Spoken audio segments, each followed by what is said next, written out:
it's not it's not the sole rights of people that are not unionists anymore. And that was, but I found that really peculiar. So, but that Aberdeen fans patting me back and cuddling me and stuff after seeing me out of Aberdeen, it was just brilliant. Do you know what I mean? It was a great thing, and I thoroughly enjoyed it. I was thinking about it. There was no chance I would have been buying Union Jacks and stuff a couple of weeks ago if it was just on the basis of Fitman and stuff. And you have to put that aside. I tried it with this first protest we done. I joined Rangers and Celtic pages. And I was on trying to get, it was Aberdeen was playing Celtic that weekend, and I tried to get other Celtic boys to come round. But I've been doing like a lead balloon arting. But as far as that goal came, but you were on about the bagpipes and the Scotland flags. Well, 2014, I'm only 26, Ken, so that stuff didn't really come in with me. The Scotland flag and the bagpipes have always meant so much to me. So that's why I just thought it was a crazy thing that people fan out with you for flying it. Just think it's mad. The room's getting busy. We're having a wee blether there, and I'm just looking around, and okay, Alan's joined us. Who else? There's AC. How you doing, Alex? And Gorilla, but Gorilla's not letting me add him because he's saying that his mic or stroke camera is not connected. So, who have we not spoke to? AC first. How are you, buddy? I'm all right, Craig. How are you? I'm very well, mate. I'm buzzing still for Saturday. Saturday was fantastic. Started in Stirling, ended up in Aberdeen, and spent the night in Dundee. So I kind of seen a fair bit of the country, mate. What about yourself? Unfortunately, I couldn't make it, mate. I kind of said to Stephen Rennie, I was going to do my best, but it was just never going to work. I never had the time, mate. I'm flat out there now. I can't get a minute to even get my dinner, mate, honestly. Yeah. No, that's understandable. And I'm just ran off my feet, and I can't get a minute. And Saturday was just not going to work. And I was up for it, and I caught a few clips, but I was just on the move and had stuff on, so it's a nightmare. Do you know the amount of people asking you about you? Do you know what I mean? And John as well. And I'm like, this is nuts, isn't it? I'm not talking about one or two people here, mate. I'm talking about like maybe a dozen to 20, and about 200 people. That's kind of a lot. Do you know what I mean? And it's just incredible the amount of people that are tuning in to the whole movement, and people in that movement are starting to get recognised and spoke about by others. And there was one that was hilarious. So we women came up. Craig, loved your speech house. All right, thanks. She went, and by the way, where's John? I was like, oh, he's done Perth and then Stirling and then home, and I've done Stirling and then Aberdeen. So we kind of try to work out between us. Oh, I was desperate to see him. She said, I was watching that outtakes thing that you put up on Friday night with John and I on a podcast, right? And she's like, and he's just a lovely young man. That I'm desperate to see him, and I was in tears. And I'm like, he just went home, right? He's crackers. So, it's the amount of people asking about you, John, and whatever. It's magic, mate. It's absolute. It's a whole movement thing that's starting. It's really, I think, really powerful, mate. Well, we just need to make sure we stay on the right side of history and get it right and not mess it up. Yep, that's right. And get the result. So, how are you? I'm all right, mate. I'm tired. I'm feeling it. I've got a really, really busy week, and then I'm away early September for maybe 8 or 9 days, maybe 10 days. And then I'm back here. I'm just, don't know. Can't get a minute, mate, honestly. My head's wasted. You just need to say no sometimes. Can he? That's the problem. True. It's difficult, isn't it? So, Alan, you've popped up. How are you, Alan? Houston, we have a problem. What's that, buddy? Hey, I'm spot on. Thank you very much. How's yourself? Average. Bang average. Everybody. How's everyone yourself? Tired. Magic. Hey, what a magic protest that was. Heads up, Craig, especially you coming up to speak. Kev, coming up and giving us your support. Brilliant. Couldn't have asked for more like that. You took a time and effort out your day, and you gave us our voice. So a big up respect to you like that. humbled to be invited and asked to speak, Alan. It was a pleasure, and I really enjoyed it. And it wasn't one of my longest speeches, but I fairly enjoyed it. The reception was great. And what I will say, the irony of what you're just after saying, though, is I was invited up to speak, and Kevin said more words during the protest, I think, than anybody else up there. Every time I do something, he's got himself. He didn't get off the microphone. The megaphone. All I could hear was the back of me going, "Aye, get them here and send them home." I was like, magic.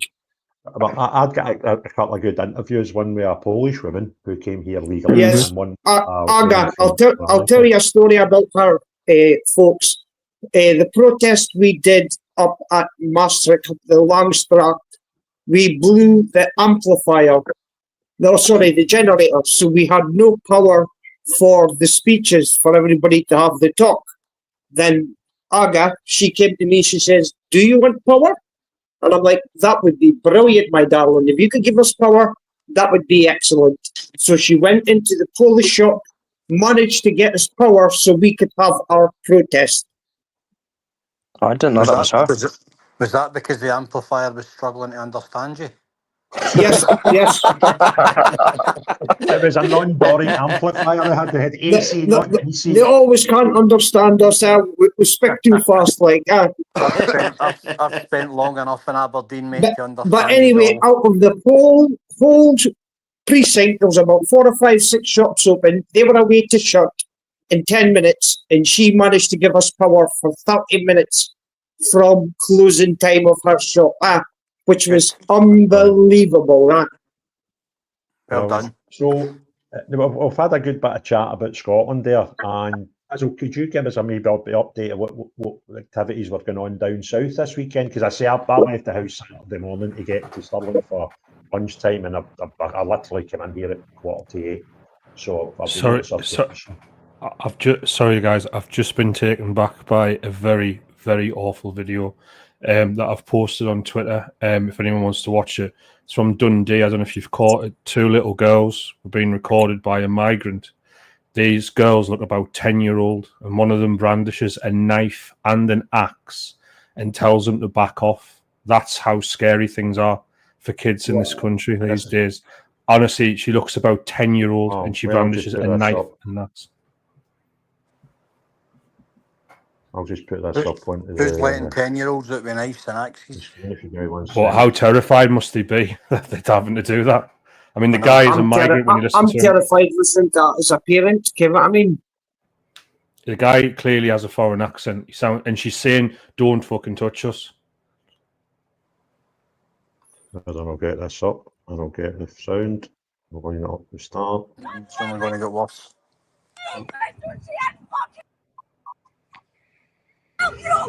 Yeah, she had a knife. Why are you fucking with her? Show the knife. Show the knife. Show the knife. Show the knife. Show the knife. That's it. That's it. Show the knife. Show the knife. That's it.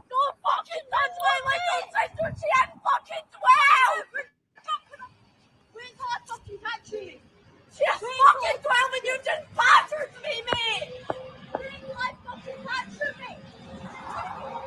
Yeah, show the knife. Maratha. Don't touch her gun to me! Don't touch her! It's just insanity. I'd like to see the unedited video. That's clip. Crazy. Something obviously happened long before that. And it seems to be the migrant that's doing the filming. Aye. And the posting. Sorry about that, guys. I know that wasn't what we were talking about, but it just took me aback so much just saying that little. I mean, apparently she's 12-year-old and she's carrying those weapons around. I'm like, I'm in my 30s. I've never carried weapons around like that before. You know what I mean? It's just insane. And that was in Dundee, apparently. Shows how tough that 12-year-old little girl is. As I'm saying, she knows you can see it. Unbelievable. Well, it looks like we need to go down to Dundee and have a protest down there, then. Right. Well, I'll tell you, you were in Dundee for about 10 minutes from me last night, Denzel, right? Aye. For those that, just to explain what happened. guys, somebody's talking in the background. It's got the mic on. So Kev took his scooter to Dundee. I met him in Dundee because I was staying in Dundee last night. Went to Aberdeen in my car, came back down and picked his scooter up at the hotel I was staying at. The hotel was in like a trading estate, and there was like cinema, McDonald's, KFC, the usual Brewers Fayre. And when we came into the car park, there was boys in electric bikes and all that carry on. It was like a wee bit jungle-like, to be honest with you.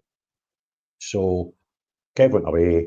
We went out to get a bite to eat, and we were coming back through the car park. This time, maybe 10 o'clock, maybe not even. Aye, so 10 o'clock actually, after 10.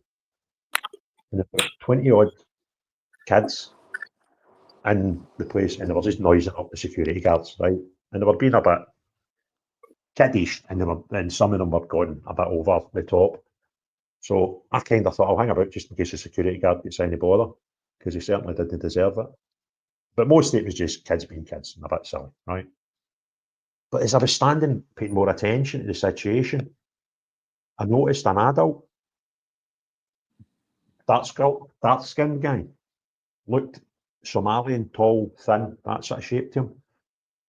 And I thought, it was all white kids. It was all kids around about that wee girl's age. In Dundee, funnily enough. I thought, well, that's peculiar. That's really peculiar, because he doesn't look as if he's going to do these people. So I was standing at the reception door watching, and then the guard got rid of them all. So they all walked to go out off the site. And the African guy walked towards me and was staying in the hotel. And I was like, and as he got towards me, I'm looking going, he's in his 30s. These kids were the same age as those girls. And I thought, he's been out there. And it was only the girls he was chatting to. And he was chatting to the ones that were getting involved with the security guard. He was sort of chatting to the ones, and as if he was asking for their digits, as they say here. And I thought, this is a bit dark. And then I thought, am I in a mixed-use place here? Is there migrants in this hotel? I don't know. So I'm going to actually have a wee look into it. But that whole thing was just a bit, that wee 5-10 minutes was just a bit bizarre on so many levels as well. Never seen a video for Dundee where you've got 12-year-olds. Something's happened to trigger that girl. And we're obviously seeing a minute and a half of a video, which is pretty horrific, with what she's wandering about the streets with. So, but she's suggesting that guy's done something to her. So that whole thing's a bit spooky, mate. Is that? Yeah, awful.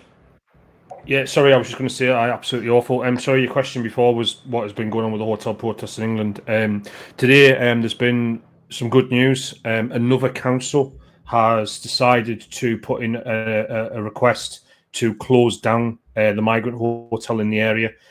So that one was in the Midlands. I can't remember exactly where. I did post it earlier on. Or Dudley Council, that was it, Dudley, so near Birmingham. So that's 3 now in total. So you've got the Brook in Norwich, you've got Epping, obviously, the Bell, and now you've got the one in Dudley as well. So it is spreading, and wherever these protests are going, the councils, if they have enough, because you've got to remember, a lot of councils might be Labour run or whatever, but a lot of them are actually independent run, and they've got local independents or Tories on or whatever, people who might be more sympathetic to the idea of closing these down. So I think Nuneaton will be the next one to watch. They're getting a lot of pressure right now, and hopefully they'll close their hotel as well. And what you'll see is, obviously, the migrants will not be going home; they'll be staying in the UK, but they'll get pushed into areas where they're not going to get protests, i.e., the areas where people vote for parties that want this sort of stuff.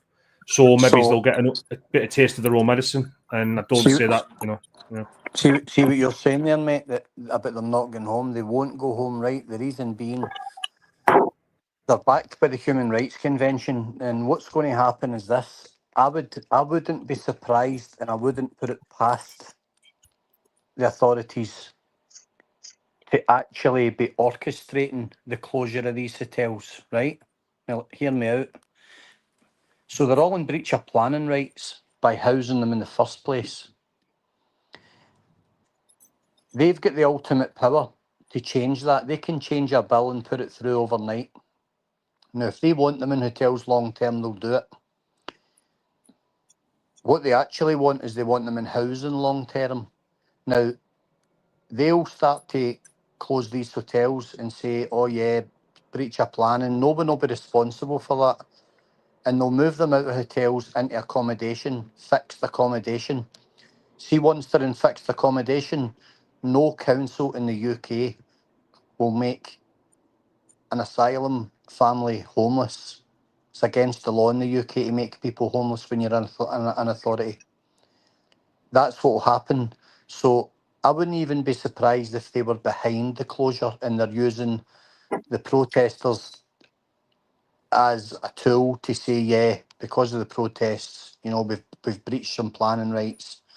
We'll accept responsibility, lessons will be learned, and we'll move all these people into fixed accommodation. Once they're in the fixed accommodation and the Home Office are picking up the tab, the councils will make a fortune out of housing them. And that's what the councils need right now, is a revenue stream, a massive revenue stream, because they're all broke and they're all bankrupt.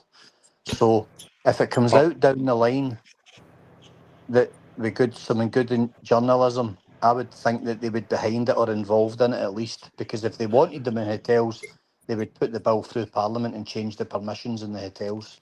So just something on that, mate. Any council that has designated itself a sanctuary for asylum seekers, has asked them to come in, they foot a percentage of the bill. And a great example of that is Glasgow Council has just broken its balance and is now into debt because of a £110 million bill for housing asylum seekers in their accommodation. We are actually, a lot of areas of the country, we're at max capacity now. So in Northumbria, for example, they've said they can't take any more because they've literally run out of houses. So I take your point, mate, and you're all right, because 2/3 of all asylum seekers in this country are currently in HMOs, i.e. houses of multiple occupancy. But even that we're running out of. So the country's at breaking point, however you look at it. I don't know how Glasgow Council can be approaching bankruptcy. They haven't spent one dime on maintenance in 5 years since Christmas 2019. Not one penny's been spent in maintenance, right down to grass cutting and road sweeping. Nothing at all, anywhere in the city and anywhere in the suburbs. So they've saved millions and millions of pounds on fuel for all the lawnmowers, on the manpower, on the vehicles. They gave back thousands of vehicles. They off-hired them. So they must be saving millions somewhere. So where is that money? That money must have been stolen. It must have been absorbed elsewhere. It's an SNP council, mate. The Glasgow City Council. It's an SNP council, I believe. It wouldn't surprise me. I'll just quickly read the kind of headline from the Daily Mail article, so you can see for yourself what it says. It said, generous refugee policy backfires as Glasgow City Council now faces £110 million budget crisis. Officials at cash-strapped council have warned that unless there is a pause in asylum seekers being sent to the city, it will push homelessness spending almost £110 million over budget in 2 years. The SNP-led Glasgow City Council report said that the overspend would be £43 million this year and £66 million next year because of large numbers of people attracted by Scotland's most generous rules. But a pause could slash costs by £60 million. Ultimately, right now, this will push them over their budget limit. So, yeah, I don't know. I'm only going off what's been said, but I know. See, obviously statements that they make. You can't believe a single statement that Glasgow City Council make. They've got a 20-year track record of lying. Before I move on to the comments, right? They're all liars, and you know I could give you dozens of examples of them lying. They've lied about me. They've lied about exploitation in the city. They've lied about the Four Corners. They've lied about suburbs in the south of the city. They lie about everything. They've blanket denied exploitation and the sale of children. They've blanket denied their responsibility across the whole spectrum of if anything that is deniable because it's got an adverse effect on their reputation, they deny it. And they blanket it. They just box it off and look the other way, and they don't comment. If they're feeding information to rags like the Daily Mail, I can guarantee you it'll be doctored and it'll be watered down, and it will be a portion of the truth, but it won't be the whole truth. They lie notoriously, and Glasgow, the once great city of Glasgow, you know, at one time, the shipbuilding and engineering capital of the universe is absolutely destroyed by Glasgow City Council, but they can still find millions and millions of pounds to box off George Square and spend a fortune on it when it did not need it. George Square did not need any money. There was no sinking of flagstones. There was no depreciation in the workmanship when it had the last fit out over a decade ago. There was nothing wrong with George Square. All it needed was regular maintenance, steam but this is cleaning, just cleaning up. excuse, Alex. Right? So Anybody it's that another says excuse to spend money, and no, it's that's it, all Alex. You lies. know, can you hear me? Is my mic still Yeah, working? I can hear you. I'll tell you, it's an easy and clearer than that. They've still not told anybody what statues they're bringing back.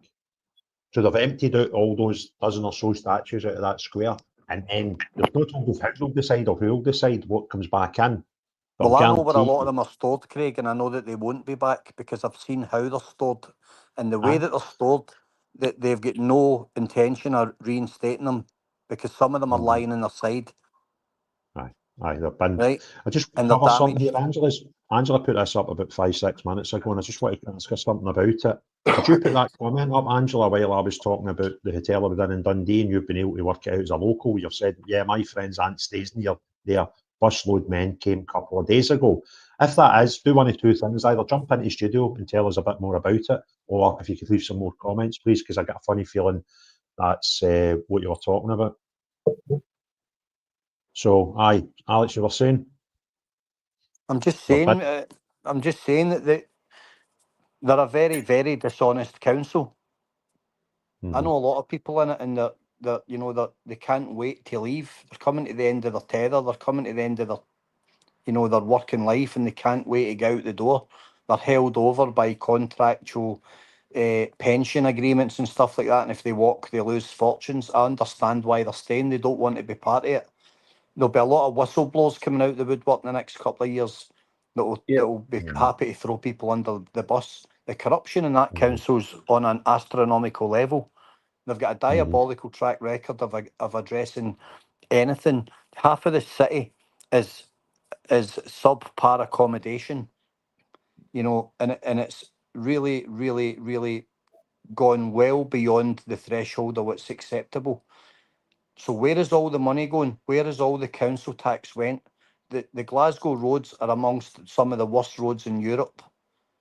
Street lighting, crime, everything. The failure to service the soakaway system in the city, the drains, everything and anything. And they're tied to Scottish Water and those things, but they all work together. It's maintenance, and the city's not had any. That's why it's a very grimy, dirty, greasy city. Just walk through it. It's disgusting. The weeds are a metre high at the roadsides. All the underpasses around the Kingston Bridge are an absolute eyesore. They're a disgrace. You can't drive through the city now, and you know it's hard to avoid punctures and potholes and debris on the roads. It's a diabolical city. Alex, I was talking to AY Audits. He came on and done a wee half hour with me. I think it was Wednesday or Thursday, and he'd recently been up to Scotland and done a tour of the hotels up here.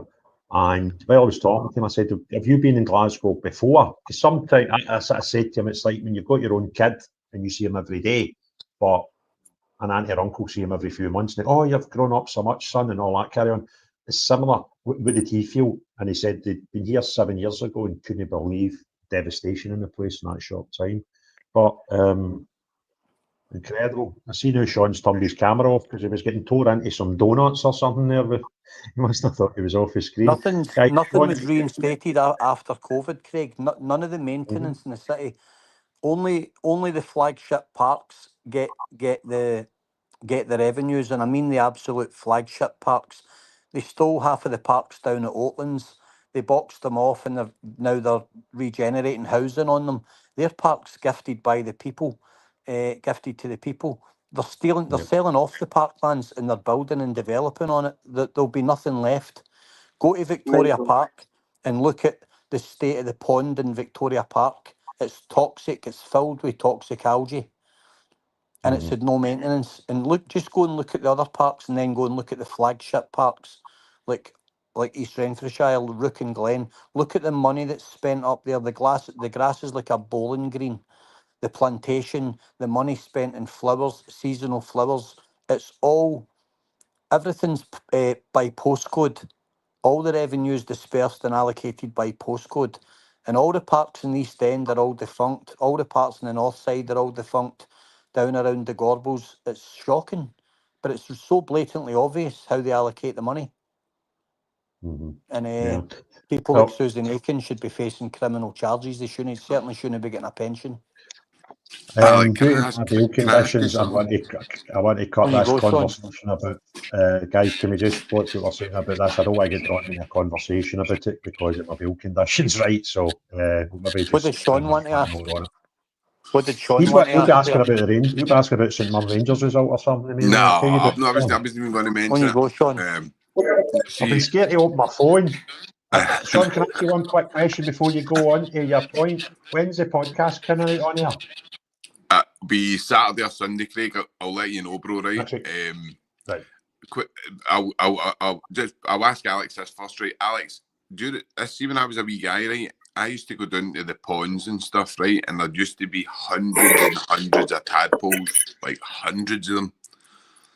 I don't see that anymore. I couldn't tell you the last time I've seen. No, you won't see it because the water quality is now not what it was, and the aquaculture. So every pond had a park keeper, right? Like Barshore was a famous pond, and all the park keepers had a job to do. What's all that background noise? I don't know. I'm turning muting. It's actually Fiona, my missus, on the hanging out the camera. All the parks used to have park keepers, right? So they done away with all of those jobs to save revenues. They done away with all of that expertise. All the plants for planting all the floral boxes, everything, all the grounds, all the gardens were all reared by hand from seed. That was a skill set. All of that's been done away. Generations and generations of true park keepers with a skill set that gave us some of the most beautiful parks, in the whole of the country. It's all gone because they restructured their budgets and they've done away with all that. Now all you have is guys that go around spraying weed killer off the back of a quad, highly toxic paraquat, stuff that's extremely toxic to the water table, to the river systems, to everything. Hence all the streams. Glasgow had one of the most polluted burns in the whole of Europe, called the Mollendiner Burn. Mollendiner's now tunnelled beneath the city. It's a famous stream, and most people don't even know of its existence. And at one point, you couldn't even touch the water. It was that toxic. But it's been cleaned up over the years, but it's still nowhere near what it should be. So the Kelvin, all of these rivers are all suffering because of what's running into them. The drain system, the rainwater system that would soak away the city. That's why the city floods now, because everything's filled with silt. These organisations like Scottish Water, they're saving tens, hundreds of millions by not doing the maintenance. And that's why the city floods. The city's gone, Sean, right? The city is gone. It will never, ever be a nice city again in our lifetime. Never again will it be. It will become way more violent and way more destitute than it's ever been known. We're going back to Victorian times. We're going back to the tenements and the Gorbals, the coffin ships, the influx of Irish immigrants. That's what we're going back to. People living in squalid destitution, and it's all by design. Mark my words. Right, we've got a room full tonight. Got a load of people I've invited in as co-host with me, but I think we've got our first caller joining us for tonight, and it's Johnny. So, Johnny, you know the rules. The floor's yours. Hi, guys. Hi, Can you hear me okay? Hi, Johnny. John. You well? Yeah, I'm well. I just got to say, Alan, all your points are valid, and I live here in Knightswood, and our pond is, well, corrupt because a few years ago, they planted plants in the middle of the pond, and lo and behold, now the pond leaks because I don't know. Let's just guess they drilled through the concrete and put stays in to hold the plants, and now it leaks. So we've now got a pond that's got no water. So all the ponds are lined, Johnny, with a clay bed, and they've got a liner underneath them. So they've breached the liner, and the reason being they're going to then say it's uneconomical to repair it, and they're going to drain the pond off and cover it over. That's what they're doing. They want rid of all the Glasgow ponds because they're an insurance liability. Yeah. Same with all the reservoirs under Scottish Water. You're so right. But we spent, I don't know, what was it, £4 or £5 million on the BMX track next door because we got a grant for it, didn't we? Yep. My dad lives down that way. I'm down there quite regular. It's shocking. See, the other thing I noticed, Johnny, when they built that BMX track, they took a really good wide boulevard road that ran from the road that runs into Clyde Bank.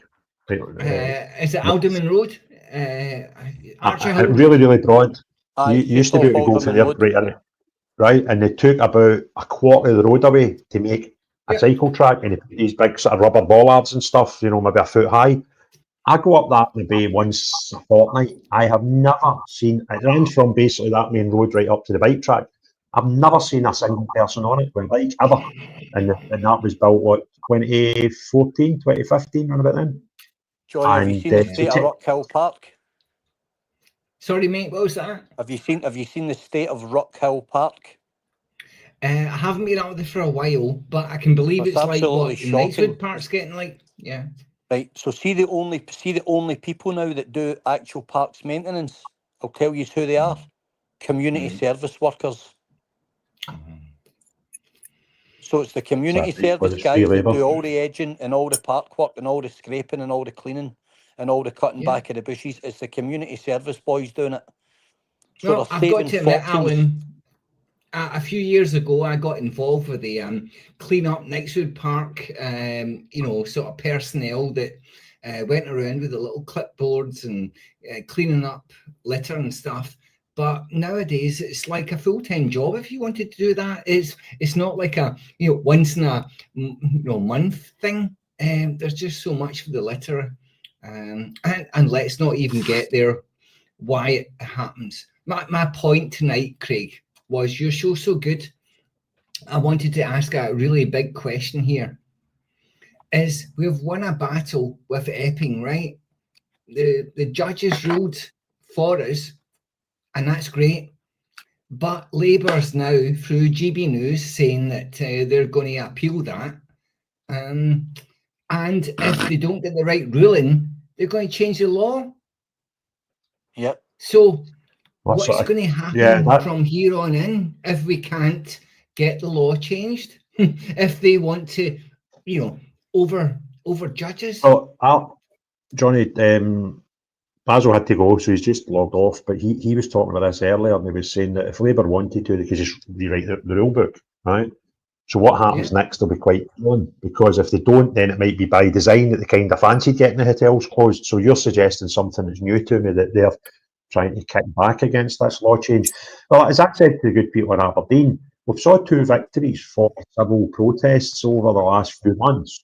And the most recent one being Epping, but before that we had the Supreme Court ruling on the Women Won't Least campaign, where the highest court in the land basically told us a man's a man, a woman's a woman. Now that was all down to protest, okay?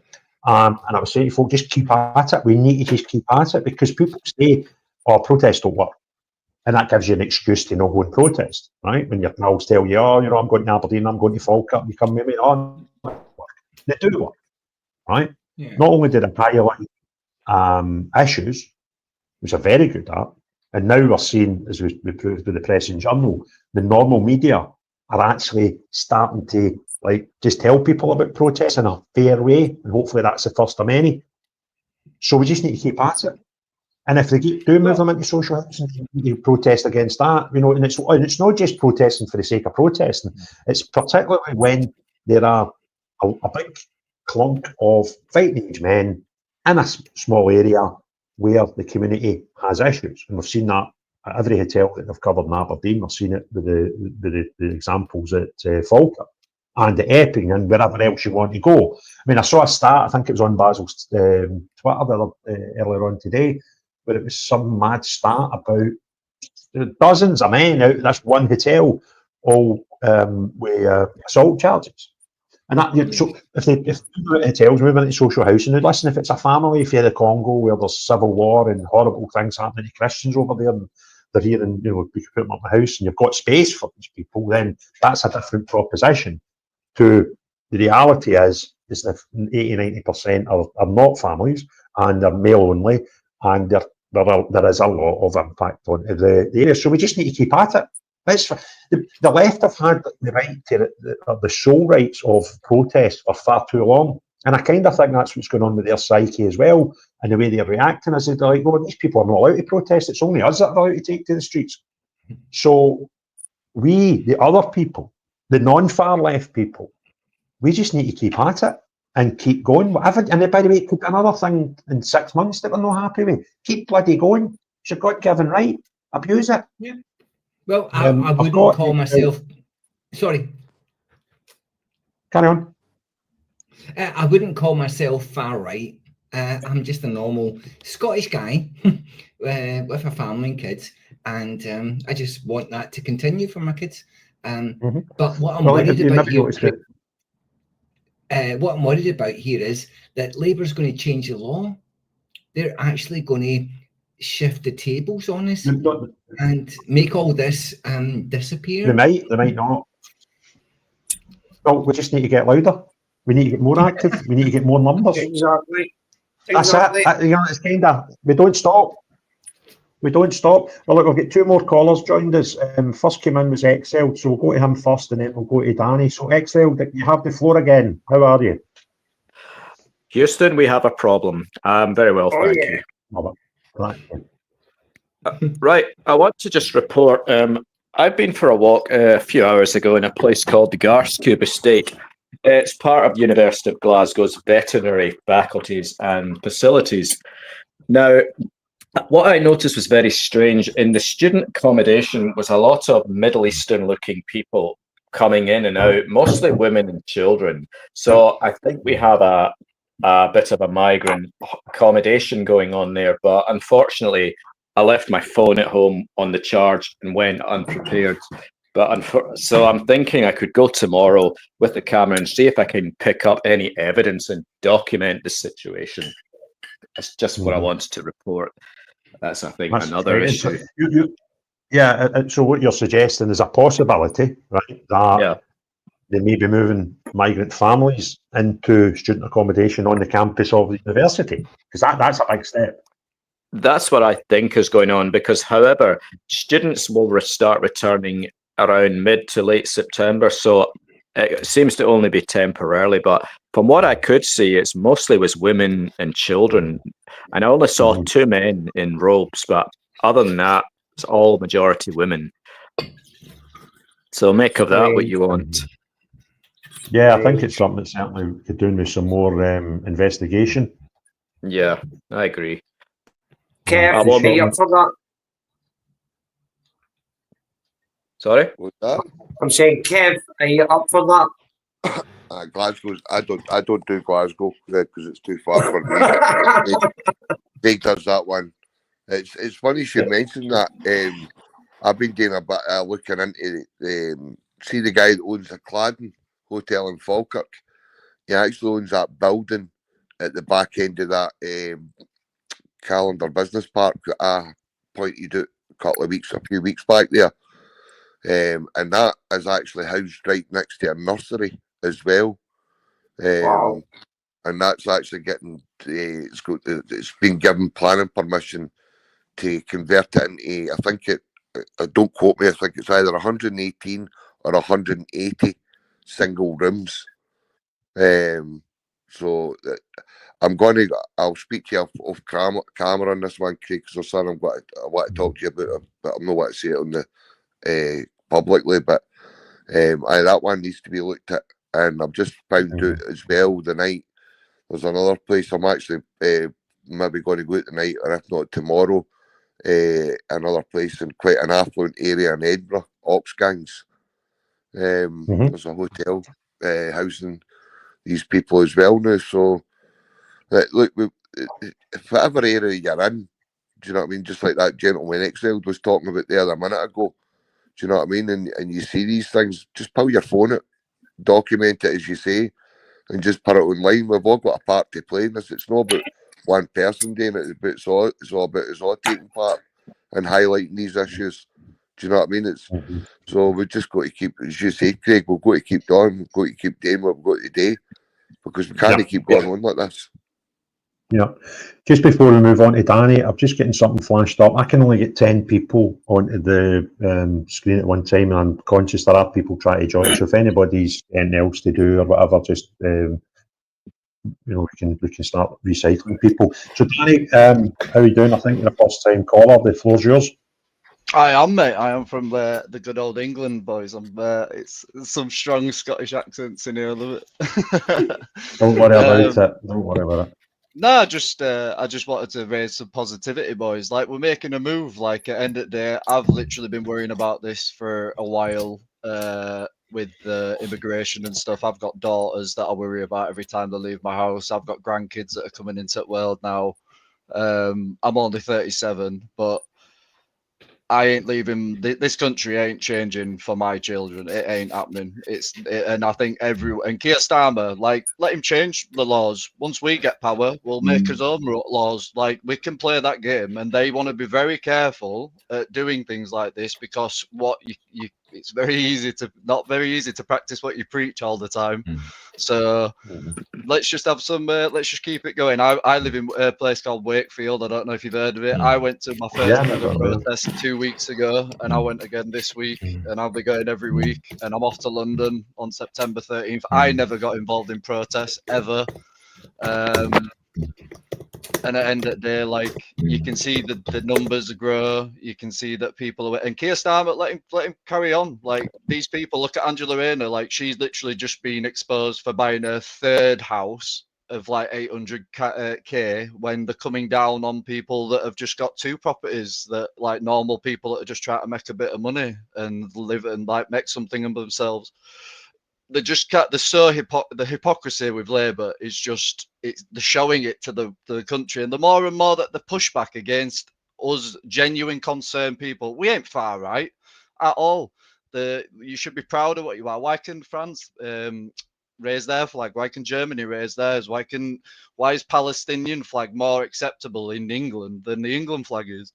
Like, it makes no sense at all, and it's just an agenda. But you can see the tide is turning. You think we would not be having this conversation 5 years ago?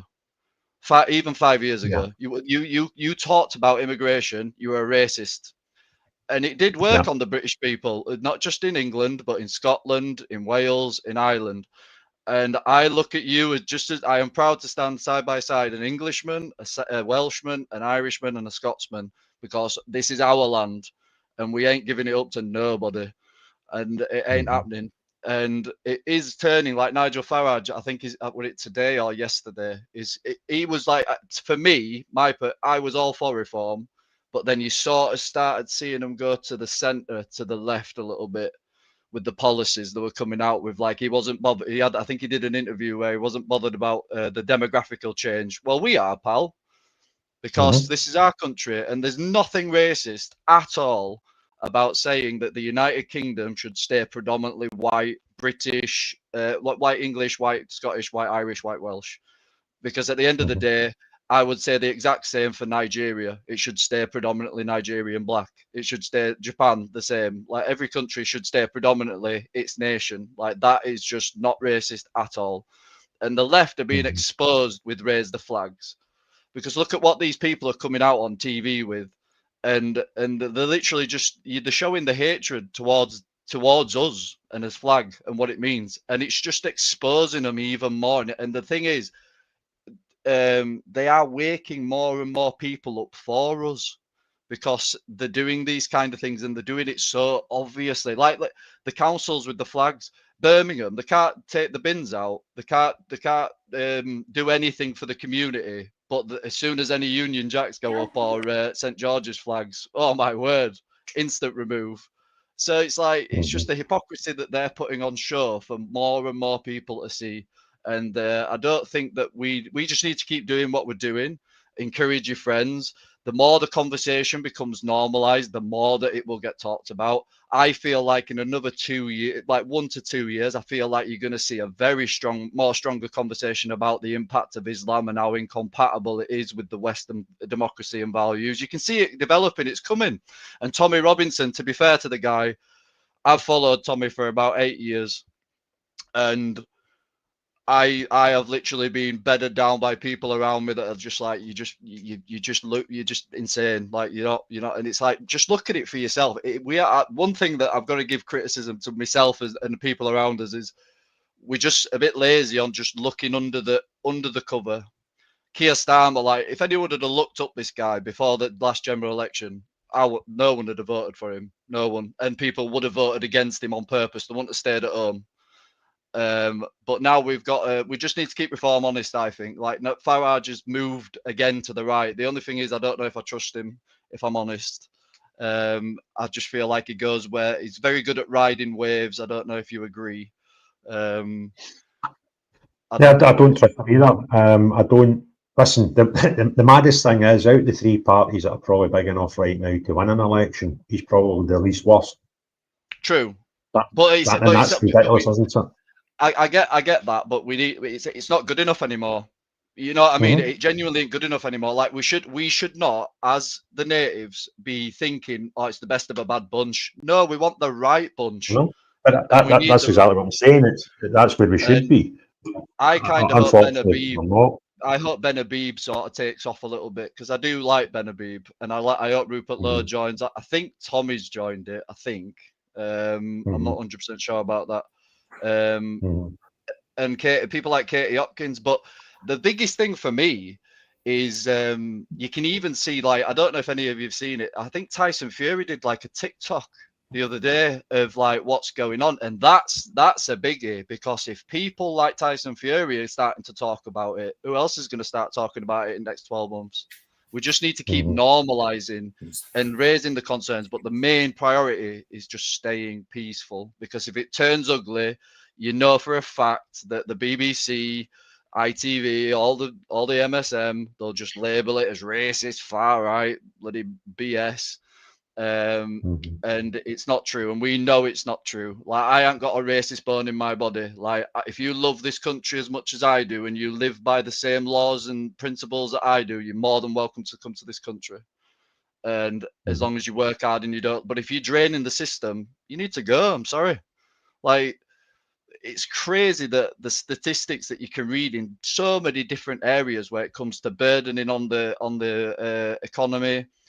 Where you're not putting in, but you're taking out, the free healthcare, like, that should not be a thing. You can't go anywhere else in the world, anywhere, and not pay for your healthcare if you are not a born citizen there.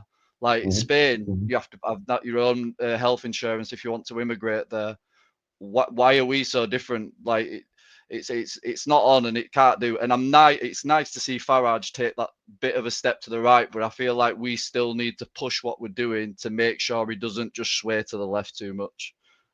But listen, but yeah, keep it going though. Like, honestly. Thanks, mate. Danny, if you listen to Farage though, Farage promised the nation during the English local council elections that as soon as the election was over, he would release the deportation policy for reform. That was his words, right? He had already been on an interview where he said, you can't do mass deportation, just won't work, right? And then we've been told this weekend that they're bringing out their deportation bill on Tuesday, right? However, the 5 or 6 key points on it that I've seen so far are not about deportation, but about immigration, because they're two completely separate things. Immigration is a tap running, it's bringing more in. And deportation is when you get round to pulling the plug to let the ones that are already here go. And all this stuff, and oddly enough, I'm the leader of the SDP party in Scotland, and our policy on immigration has been very simple for a long time. You set foot in the country illegally, we'll send you to Ascension Islands, and we'll deal with your asylum claim there. That would be a good deterrent, because you would only do that a couple of times and folk would suddenly realise France isn't such a bad place after all, right? Well, guess what? They're putting the Ascension Islands in. Nigel thinks you can't even dream up a good policy. But everything that he talks about is immigration, not deportation. So he's playing the double bluff again and being shooting the world. There is nothing in the 5 or 6 points that I've seen that are actually deportation, because they are two different things. Turning the tap off, that's immigration. Pulling the plug and emptying the bath, which is already here, that's deportation. And his stuff's all about turning the tap off. I completely agree. I feel like Farage is definitely the master of riding waves. Like, he literally wasn't going to run until he saw, like, I think he saw a rally, and he saw that there were that many people, and he saw the movement moving. The problem is that you just need someone. I feel this is what I feel like is going to happen before the next general election, if a snap one doesn't get called, because Labour are doing like they're even their own supporters. Here's the thing: why would you? In what circumstances would you end up having a snap election? Well, this is what worries me, because a lot of people claim that they think that Farage and Reform are part of the establishment, like part of the bigger agenda and the bigger picture, which I can see it. If he calls a snap election, he knows, like, if anyone calls a snap election, though? But who? I need to go into the question. You mentioned snap election. Let's talk about how that could actually be possible. Right. So okay. So what majority has the Labour Party got in the House of Commons right now? Oh, they have it's a majority, but it's not like, when you look at it from vote base, it's not a very healthy. No, I know, but that's not how you count the seats. You count the seats. No, that's I get it. you. Yeah, right? yeah. And They they've have got a like massive majority, right? Yeah. Right. So go and explain to me why, and the circumstances where we would end up with a snap election, because I can't see any of them, perfectly honest with you. Well, this is the only way, in my opinion. I think the only way that you'll see a snap election is if Starmer's because let's be honest, Starmer is up himself. Like, he doesn't like Rayner. You can tell he doesn't like Rayner. And I feel like he is that in himself and full of himself that rather than let them get voted out by Labour, I think he'll call a snap election, because he's that kind of person. That's the only way I'll see a snap election, I think. I don't, and I'll tell you why. It would take somebody with a set of balls to do that, right? And I've noticed something with Starmer. I've never seen him as being particularly inspiring, right? But the person I've seen as a leader of the opposition, and the guy I see in front of me now, who's meant to be the most powerful man in the United Kingdom, is two separate people.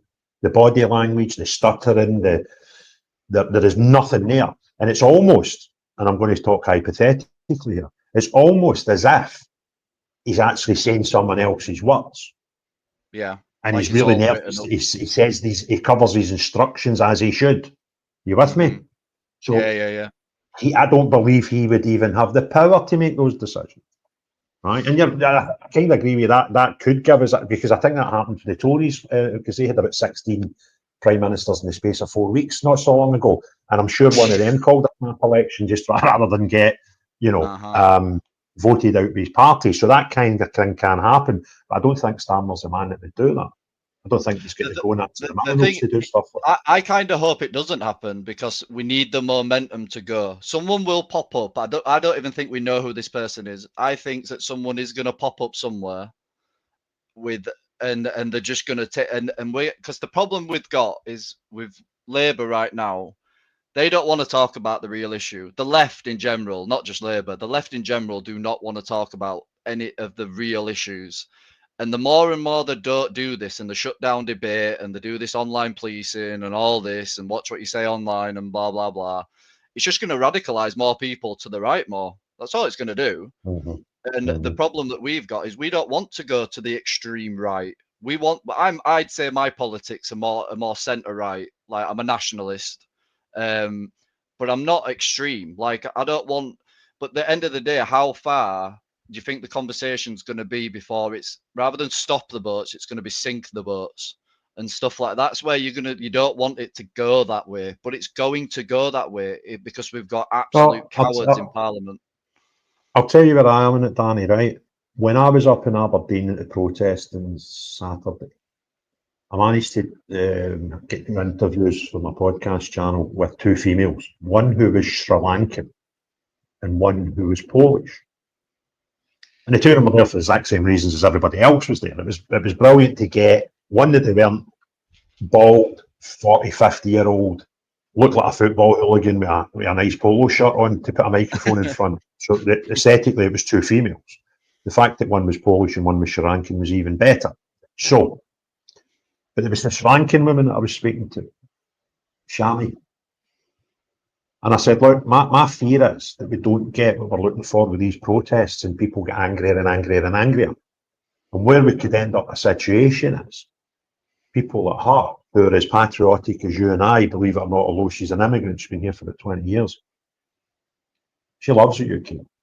She wants the UK to be safer and protected. But if things get worse, she'll just be viewed as an immigrant. And that's not the issue now. The issue is A, the number of immigrants, and B, the type of fake asylum seekers we're seeing. And I kind of fear that's where we could end up if the whole thing doesn't get better sooner rather than later. So that's kind of where that notion hit me while I was interviewing her on Saturday. I thought she could end up a victim of this.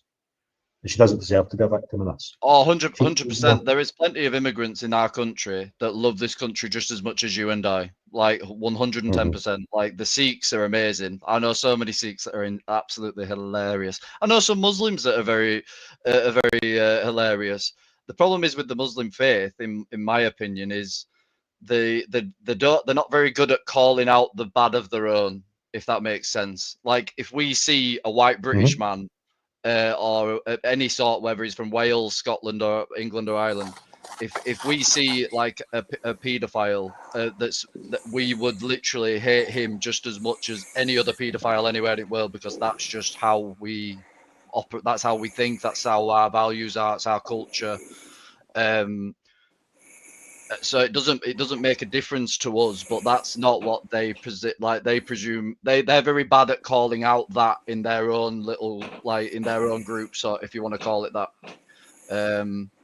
Like Islam does actually teach them not to befriend Christians and Jews and non-believers. Like I've read the Quran, like it's I didn't like I don't want to learn it, but I wanted to know more about it so that I could be just more knowledgeable about it. And I actually recommend to everybody to read it and understand it. So then because I before I read it, I got a lot of we're a religion of peace, and it's like, well, when you read it from an outsider, it's actually not. Like, it's really not. And I just think a lot of Muslims, it's not that they don't care or a lot of them don't even know that that's how it's interpreted because that's the problem with the Quran, in my opinion. It can be interpreted in so many different ways by different people in different groups of Muslims, but they're not all Muslims are bad either. Like there is a lot. I grew up with a lot of Muslims in my town, and a lot of them are peaceful. They've never been in trouble.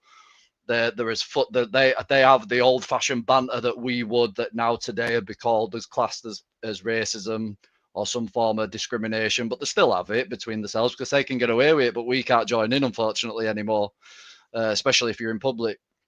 But no, I just wanted to come in here and just spread some positivity. Like I can feel the moving, and you can feel the conversation moving. We just need to keep it going, and you can see that more people are waking up. And don't worry about what Labour are doing.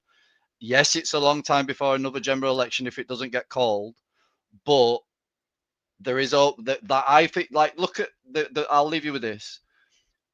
Look at how the police anyone that was from the United Kingdom, no matter whether you're Welsh or whatever, but anyone that was trying to do what we're doing now after what happened in Southport, and then look at how they treat the left, and then that's where we got the two-tier thing come in.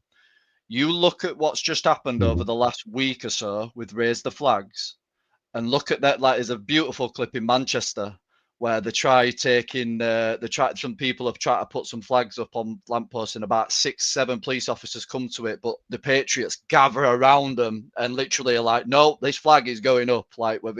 And you can see them cowered off. They wouldn't have done that 12 months ago. They'd have just called reinforcements in and ragged you all out and arrested half of you. So, and this is why they were scared. They were scared of the ethnicity kickoffs And I think now they're realizing that the people of this nation are actually awake, and a lot more. There's a lot more of us than there is of anybody else right now. And you need to sort of calm that hand down and realize that we are who you work for, within the reason, obviously. Like, you've got to be fair. But I feel like you can see the heavy-handedness has got a lot softer from 12 months ago. So you can see in so many different ways that the pendulum is swinging and it's coming back. And it's just because I think it's just because we got complacent, to be honest, and we let people infiltrate certain areas of his structure that have used it to their advantage and to bend it to their will. But we're waking up to it, and there is time to save Britain. While ever we be and while ever we're here, we'll always fight for it. And Starmer will realise that eventually, probably when he's no longer in Parliament, because he's not a politician, he's a bloody human rights lawyer. But at the end of the day, there is hope, and you can see it moving. Let's just keep it peaceful. Even if like they're trying to provoke you, let's just keep it peaceful, because I feel like if we can keep that part of the movement going, where it's just peaceful but getting bigger and bigger and bigger and bigger, there's no stopping it. Like, it's going to happen, and we will get what we need and what we want eventually. Like, let's hope reform are the answer, but I do feel like something else is going to come in the direction. End of the day, I don't understand Farage, to be honest, in a way, because the mainstream media are never going to back him. They're always going to slate him. So just forget him. Donald Trump, look at Donald Trump. He literally just said, this is what I'm doing. This is what I'm going to do. There, and there with these problems. This is my solution. Vote for me or don't. And he just went round and promoted it. And guess what? They backed him. Is it the Holland guy? Is it Geert Wilde? He did exactly the same thing. So you can't tell me that you've got to sugarcoat to get some lefty votes. If you just are honest about what you are going to do and you implement it, that's why I've got to give Trump his credit. Yeah, he's probably not the most, like, he's not the most cleanest of guys, but who is? No one's perfect. But at least you cannot tell me that he hasn't gone in there and he's doing exactly what he said he was going to do for the American people. His job isn't to appease everyone else in the world. He was voted in to make America great again, and that's what he's doing. And we need the same thing. We just need someone with a backbone, a big British heart that cares about it's what we care about, and he'll win. He'll win. It doesn't matter. He'll just win, because people, if it's authentic and there's no BS there. But the thing with Farage is I just don't trust him. But I'm hoping that something just pops along that we can all get behind, and it will come. I promise you, it will come. We just got to keep going. But I need to go. But thank you for having me. You come up for breath, mate. Yeah, and have a great evening. You too, buddy. Welcome. Anytime you're passing. Sean, I've got a few people joined before Sean's came back in and out, but Sean's been in and out. I think he might be having some IT problems. So we'll give Sean the floor first, and then we've got Bobby, and then, well, two Bobbies. So I will need to refer to one as Fat Bobby, and the other one is Bobby. So, Sean, how are you, buddy? Good, guys. Good, man. Good to see you. So no, I don't know what's happening here. Like, my computer's broke. Like my laptop, I've got absolutely no Wi-Fi on it for some reason. And then I'm jumping on with my phone, so I keep jumping in and out. It's a nightmare. But good, mates. Everything's all good. I've looked forward to the podcast going out the weekend, and I've kind of like, just for my own I've decided to kind of leave the last section out, Craig, purely because I think it takes a lot of the stuff that we did. Obviously, we I don't know what I'd ruin the podcast for people, because I think it's a really good debate. But I think the last section, and I'm not going to say what it is, but I don't think it was needed. So I think I'll take that last half Sean, well, we both said our own points of view on something, right? On a topic that actually bores me senseless. And I know that maybe sound harsh because of the topic, right? But, and then you even consider the amount of other things that are going similar to it or in the world that nobody gives even an inch of newspaper space to. And you just go, why this one? Do you know what I mean? And it was, and I'm not saying it was bad what we're talking, because we both had very valid opinions. There was just slightly different opinions, and opinions, nobody knows whose opinions right, because that's all they are opinions. They're no facts, they're just opinions. And I enjoyed it. But it's just a topic that I just go, and I do get drawn into it now and again, and I go, oh, there you go again, right? No, I'd rather I be think talking that's about what happened. Scotland. I think that was just, I think it was like, because I'd kind of made sure, I'd kind of went, no, I'm not going there. Like, that was, because there's no point. I feel as if it's divides us, and we're divided enough. I mean, obviously you guys will know, like, well, I think some of you will know that I'm kind of moderate socialist, you know what I mean? Like, I'm kind of moderate left wing, but I certainly agree with a lot of the stuff Craig says, and I don't disagree with there's a problem with the migration stuff and that. I see things differently. I'm a bit of a mad conspiracy theorist with things, you know. I go a wee bit kind of hangy, but it's no.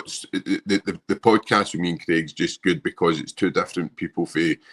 But we probably agree on a lot more than what we disagree on, and I think it's the whole thing is we need to come together quickly, because whether I'm right in saying it's a manufactured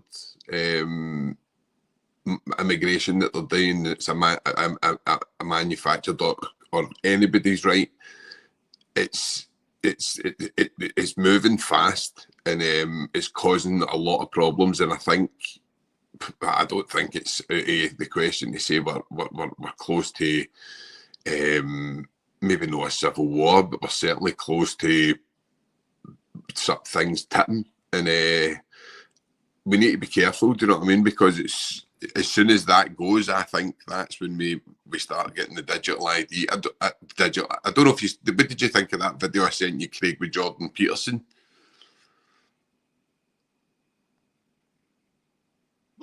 I watched a wee bit of me. I've been running about for yesterday morning, before 9 o'clock. I've been almost in my car. I went from there to Knightswood to Stirling to Aberdeen to Dundee, from Dundee to Perth to Knightswood to Glasgow. So I've been running about mad. So I've not really. I just watched. I went, I think I've seen this one before. So I've not really watched the whole thing, to be honest with you. But that's no, because I'm not interested. I do like Peterson. I think he's a good, great talker and intelligent. It's only like it's a minute and 24 seconds. He's on Theo Vaughan's podcast, and what he's basically saying is like he's talking about what's happening in China at the moment, and he's just obviously saying how bad it is over there at the moment, and how he thinks that it could be coming over here with some of the stuff. He's obviously talking about Canada. And obviously he's talking about, so what they're obviously doing, it's a credit system and stuff like that, and you'll get fined. And if you get fined, you basically, like, at that time when you get fined, they'll take it out your bank account there and then at that time. And basically, like, if you're jaywalking... Sean, see, this is the thing that really blows my mind, right? There's all these countries that are meant to have their own independent governments, and, you know, every country's got slightly different ideas, right? Yeah. And then you get something like the Gender Recognition Act, and you go, we've got a Hollywood that's absolutely bonkers even considering this. But then you go, oh, wait a minute, they're doing it in Canada, and they've got the same in Australia. You go, well, that's not, that cannot be coincidence that all these people in independently run governments are all having the same thing at the same time. And then you take what you're talking about, and it sounds like very this sort of carbon credits and all that sort of stuff, and you go, well, we know other people are talking about all this stuff.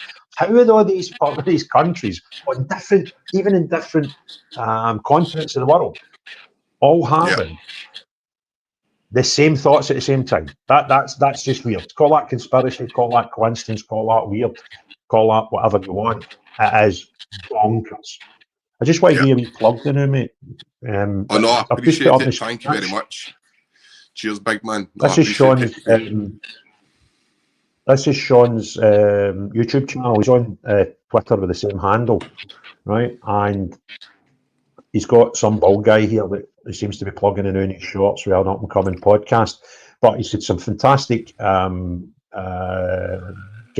And if you go to the videos, but I'll show you these long-form stuff, right? Some of them that, you know, pals of mine, some of them that I've had on my show. There's Alex that we had in here just up to maybe 10-15 minutes ago. Tommy Ross, another guy that I've done 2-3 podcasts with Tommy. So we've got a lot of similar guests. Ash Reagan, somebody else again that's no stranger to our podcast. And I just want to do me a favour, Sean. I've watched a few of these a day, right? And I'm obviously the content of them, but I think you've put up about half a dozen shorts from our podcast that we recorded last weekend. What one do you think I should put up to show people? What one do you think would be the best one to sort of give folk an idea of the actual podcast itself? What's the names of them? I would I think go with whatever. I would probably say the one like for yourself, Craig. Whatever one's going to kind of hang it, because obviously it's the podcast. I always say when I get people on my channel, it's about you and it's about your stuff. So I'll just play this first one because I watched them and I thought you've caught quite a good. You've caught I think in each one of them you've kind of caught the feeling of the whole thing where it's two guys who go on really well and have got slightly different opinions. Yeah.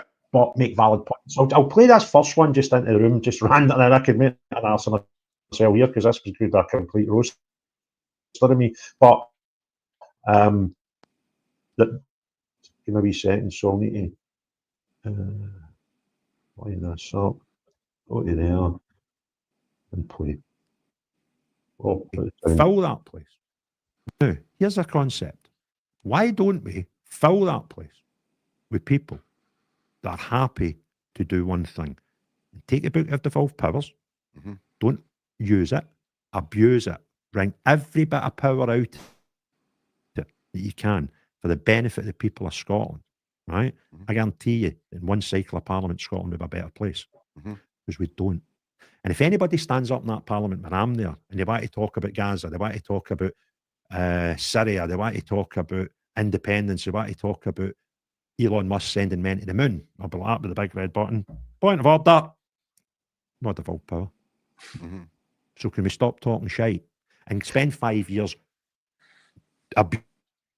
abusing the devolved powers we've got with the one aim of making Scotland better? Now, if you're happy with that, I don't care what colour is that you've got on. I'll be your pal in Holyrood. But see, if you want to ignore that and you want to spend another 5 years talking about stuff that building cannot fix, I'll not be your pal, regardless of the colour of your rosette. And what we need is, we need normal people in there. Now, here's a concept. Aye. I'm trying to find one where we actually debate, because that was me in a monologue. Let's see if this one's none of them's about the asylum seekers, not at all.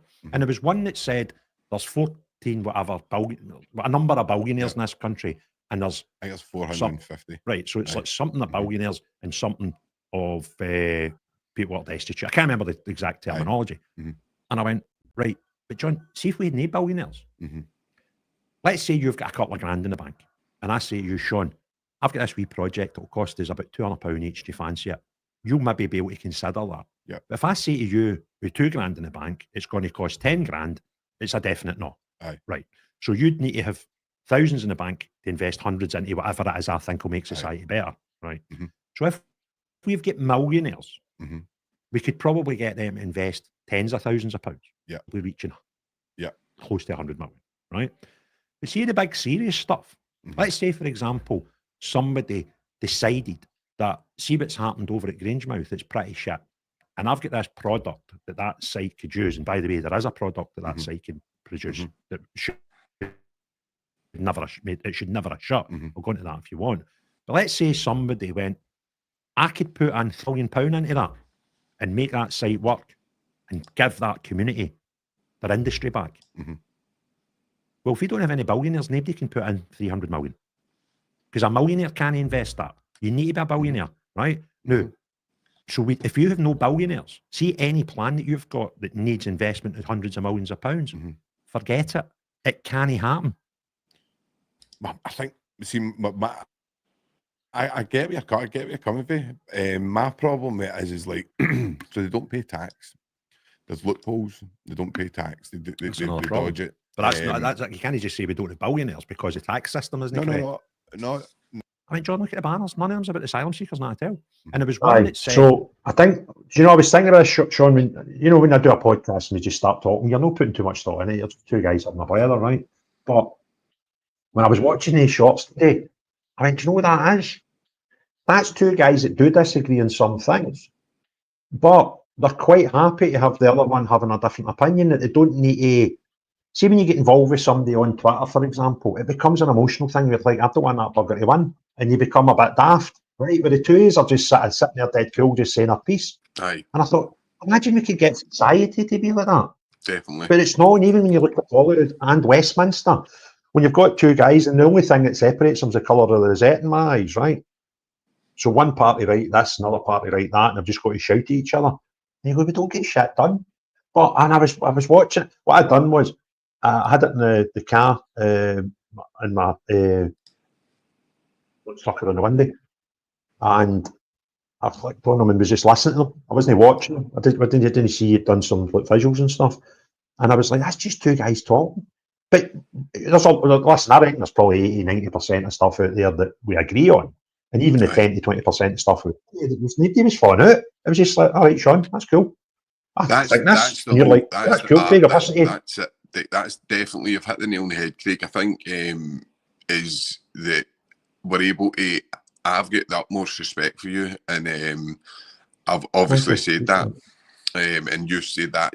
I've seen you've said similar stuff. So this is where we need to get back to, is just because I've got a different opinion politically doesn't make why we don't need to hate each other. Like, I really like you. I could go for a pint with you. I could spend time with you. I actually liked your company. Likewise. So why? Well, you seemed when we finished, we were standing in the street, Blether, and took your missus to phone you to remind you your dinner wasn't done. Or we parted our ways, you know what I mean? It was a good laugh, good fun. You what? I say, take them if you want them. That's. But do you know what I'm saying? It was healthy, and you're like, I know.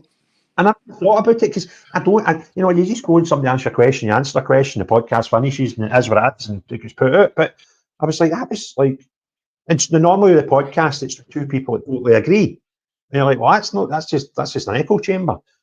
But when we got to the stuff where we didn't agree, you're like, well, that's allowed. It's actually allowed. So let's put that shite to the side for a minute. See, this big bundle of stuff we do agree on. Let's say you and I were both MSPs. You'd go, right, let's put all that stuff there because we're never going to agree on that. But see this big bucket here that we've got. Can we just sort some shit out? You know, we'll get problems with drugs. We'll get problems with poverty. We'll get problems in education. We'll get problems in health. So tell you, Sean, we'll no bother talking about the 123 things over there, right? Let's just get the sleeves rolled up and get on with this stuff. And that's kind of what I want to do for 5 years if I'm fortunate enough to get elected, you know. I think you will, mate. I think, and I think you're going about it the right way. And listen, there's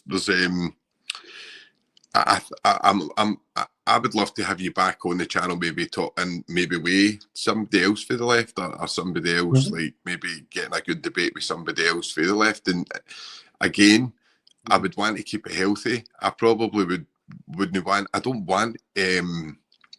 I want to bring the art of healthy debate back. That's why I'm trying to do these podcasts. I've got a reform counsellor coming on tomorrow on my podcast. So tomorrow I've got a reform. No, I don't align with reform at all.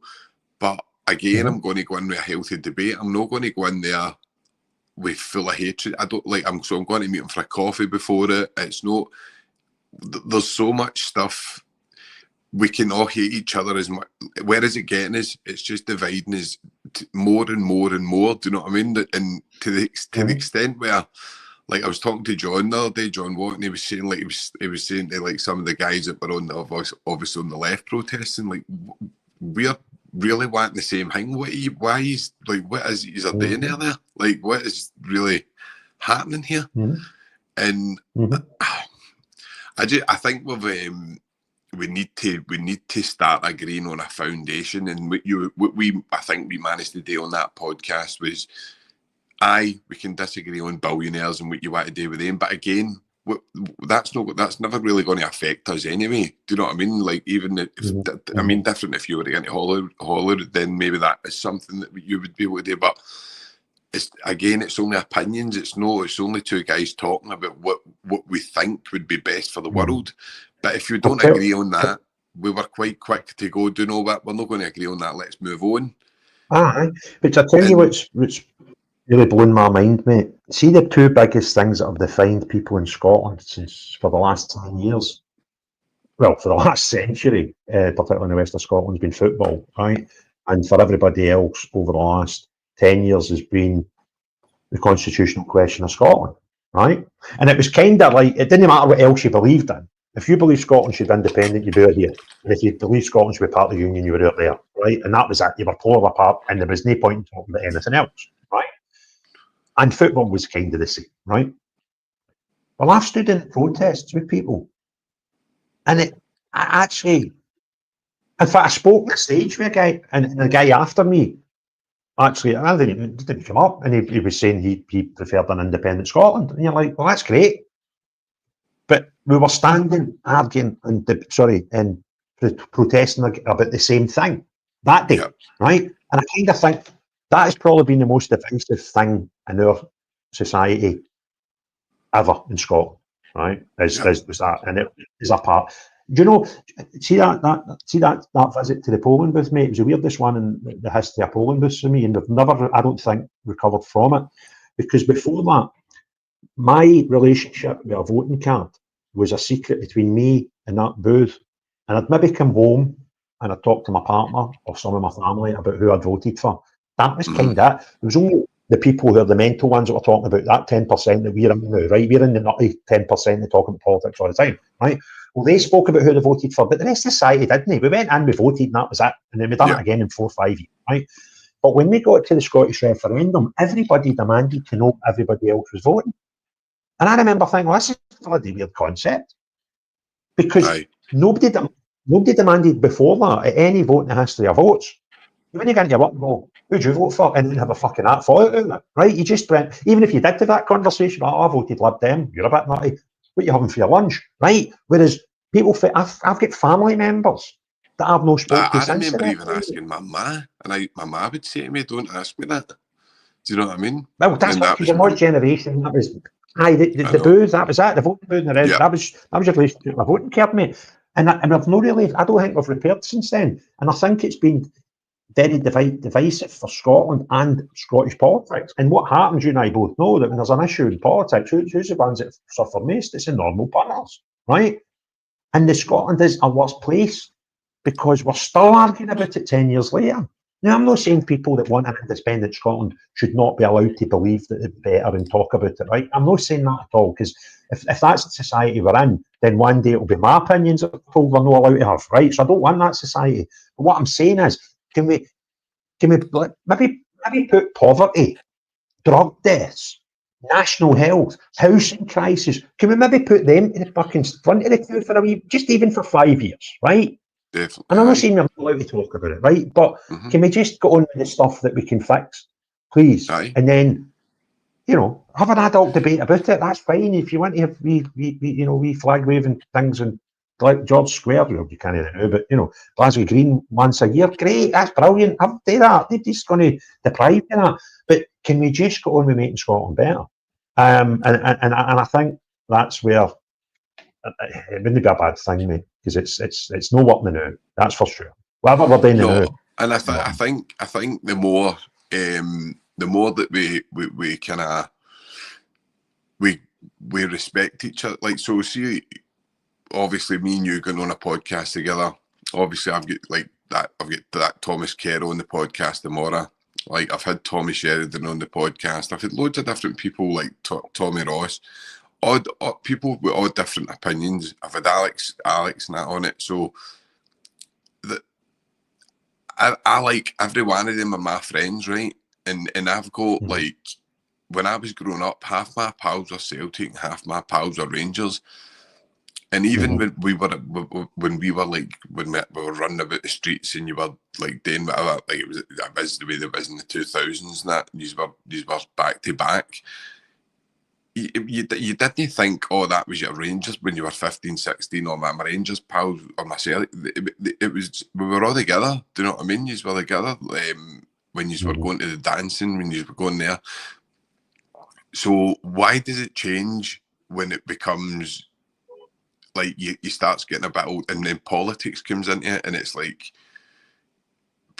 I genuinely know people that are falling out now, like people, lifelong friends that are falling out with each other because they've got different political opinions. And you're going like to yourself, come on, guys, man. But see pre-referendum, mate. But you're better than that. But see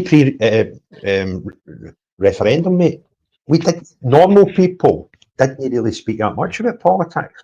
But that put it, and it was weird. For like how you voting, and I started answering people until the penny dropped. I went, nobody's ever asked me that before a general election. Nobody's ever asked me that before a Holyrood election. And if they did, it was a passing comment, and that was kind of it. And then it was like, we're going for a fag break. Do you know what I mean? People at work and stuff. Aye. So it needed a referendum. I've got really good pals, right? And one of them, I was nearly going to talk about your podcast when we were talking. Remember, we were talking about, and I says, well, look, people for deprived upbringings and, you know, your Mary Hills, your Fossils and all that can go into good stuff. Now, this boy was from one of the areas you mentioned, right? And he had addiction problems. And then we worked together. And see, when I was working with him, you would never have known, because he'd really fixed his shit out, right? And he's got a lovely family now. He's got 2 lovely wee boys, and they've got a nice house and all that stuff, right? He's just, and I've not spoke to him for 5-6 years because of stuff I was putting on social media. Yeah. And he putting stuff out on social media. I was just, well, I'm fed up with this shit. SNP are terrible. This is pish, right? This is before my podcast. Just general stuff. And I'm going, is it really? And it breaks my heart, because me and him had a great relationship. I was his gaffer, right? And I go, after can I tell you last time, it'd be difficult now if we'd passed each other on the street. And I've got family members as that I've no spoke to. I was at a wedding and the whole family were there. And it was just awkward. And you're like, this just came for, and I wasn't even active during the referendum. I was too busy doing all the Rangers protests and stuff at the time, right? And so it wasn't as if I was out in the street and making videos and all that nonsense, right? And you're like, and it really hurts me. And I don't think the nation has repaired since then. And we need to, or we'll never get better.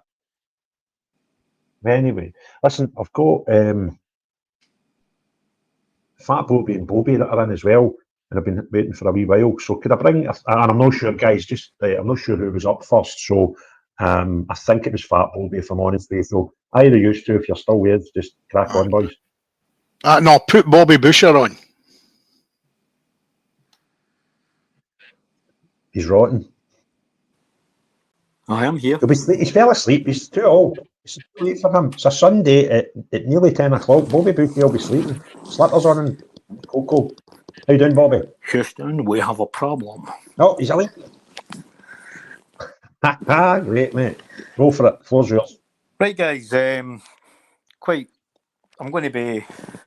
normally quite chilled and relaxed and quite a kind of think about things before I open my mouth.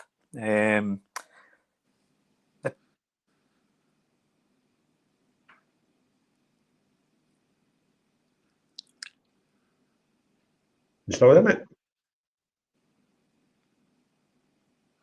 Bobby? No, it might be my end. Fat Bobby, can you? Oh, he's back. Bobby Boucher, you still there? There's having some sort of problems with him. Bobby, Fat Bobby, do you want to come in and we'll try and get Bobby sorted? And we'll bring him back in a minute. Houston, Bobby Busher's got a problem. Yes. He's going. How can I help you this Is Bobby Busher wanting to carry on? Well, you're up the now. You keep going, Bobby, and we'll come back to him, because he's certainly having some sort of technical issues. I was talking to a relative of mine earlier on today, and they get quite upset with me because I've become very political in my old age. And I was trying not to laugh, because one of the things that came up was the grooming gang scandal, as we commonly refer to it.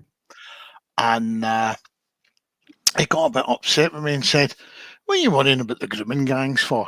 And I said, have you had a look at the numbers? I said, if you assume that the numbers for England alone are correct, there's 40 years 70 cities or towns, and in each of those cities there are 2,000 roughly girls that have been traded, abused, and put into brothels for general use. And if you go and read some of the evidence that was given out for the Rotherham report, some of these girls are talking about having been raped over 100 times. So it's not one rape per girl. It's actually 100 rapes. And if you start doing those numbers and add them up, you get 500 million rapes in 40 years. And how we as a nation can stand there and hold our heads up at all for anything and say, I'm proud to be, when you look at numbers like that. And our governments have known about it and done nothing about it, and hang their heads in shame isn't the answer. These people are actually worse than the Nazis were. I don't think the Nazis ever get 500 million people on the list. And that's just my Yeah. When you consider the amount of people affected by it, it's a bloody high number. Then when you multiply that with the amount of crimes that were committed against each individual, you end up with a really big scary number. And I don't think we'll ever know what the number is, Bobby, because somebody sent me a month or two ago. They said, how long do you think, and I kind of watched my works on YouTube, but the GGs, how long do you think it's been going on?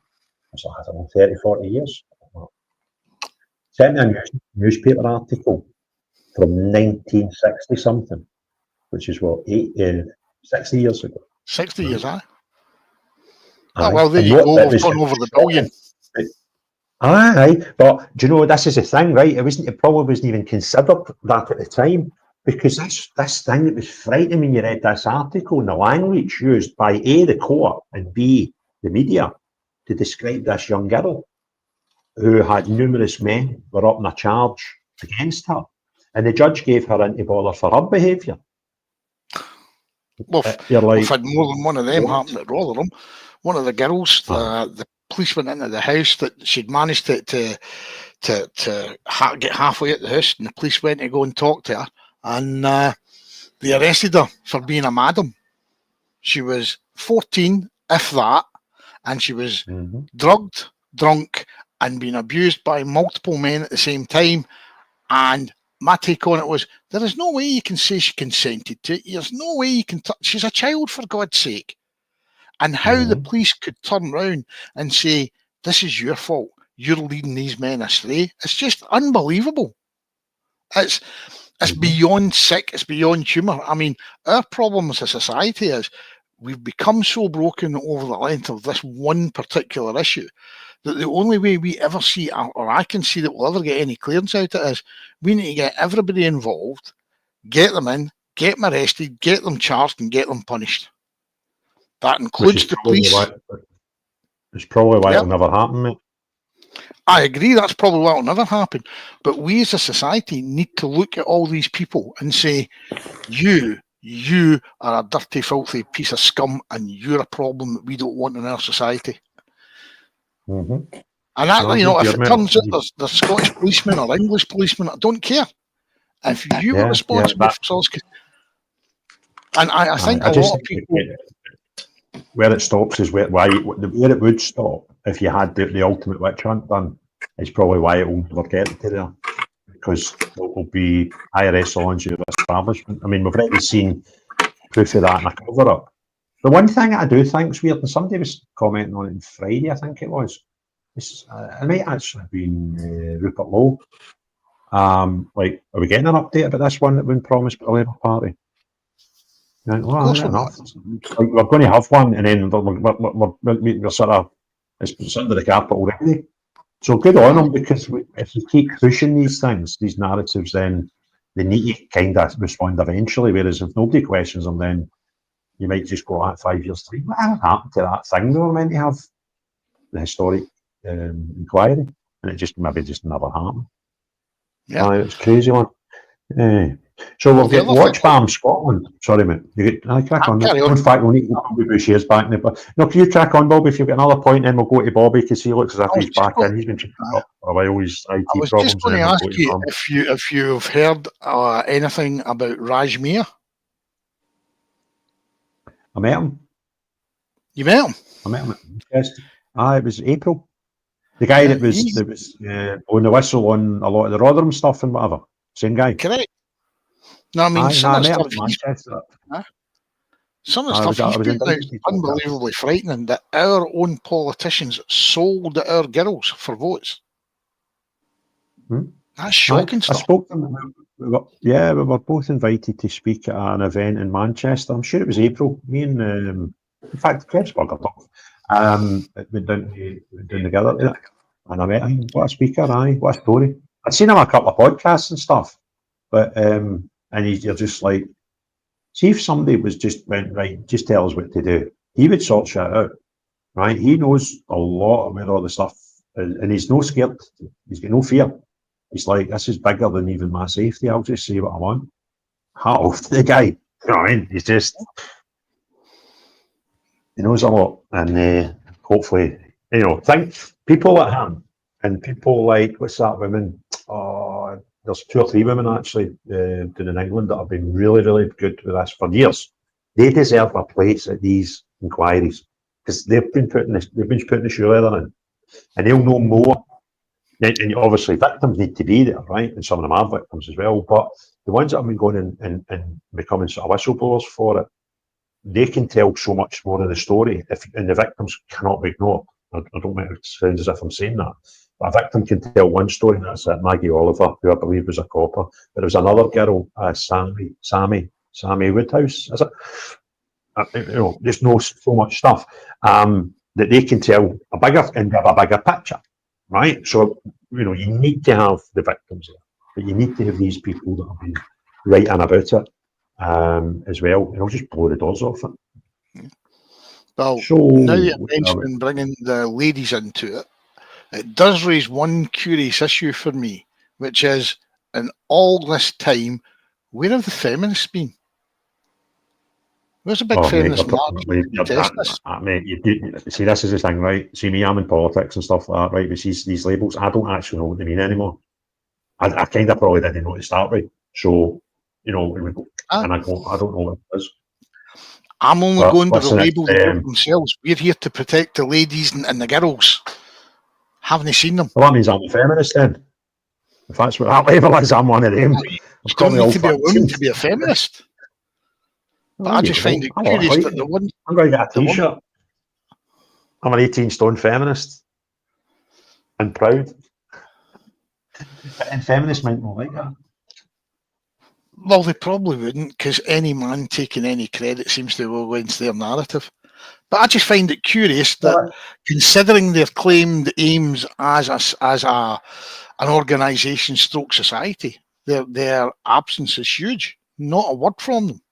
I can't get involved in that because I don't know. Maggie Oliver, Sammy Woodhouse, these people I know that have just been out there, busting their hands on it. They might be feminists. I don't know. I don't know them, so it's I don't know. It's a debate I'm not going into.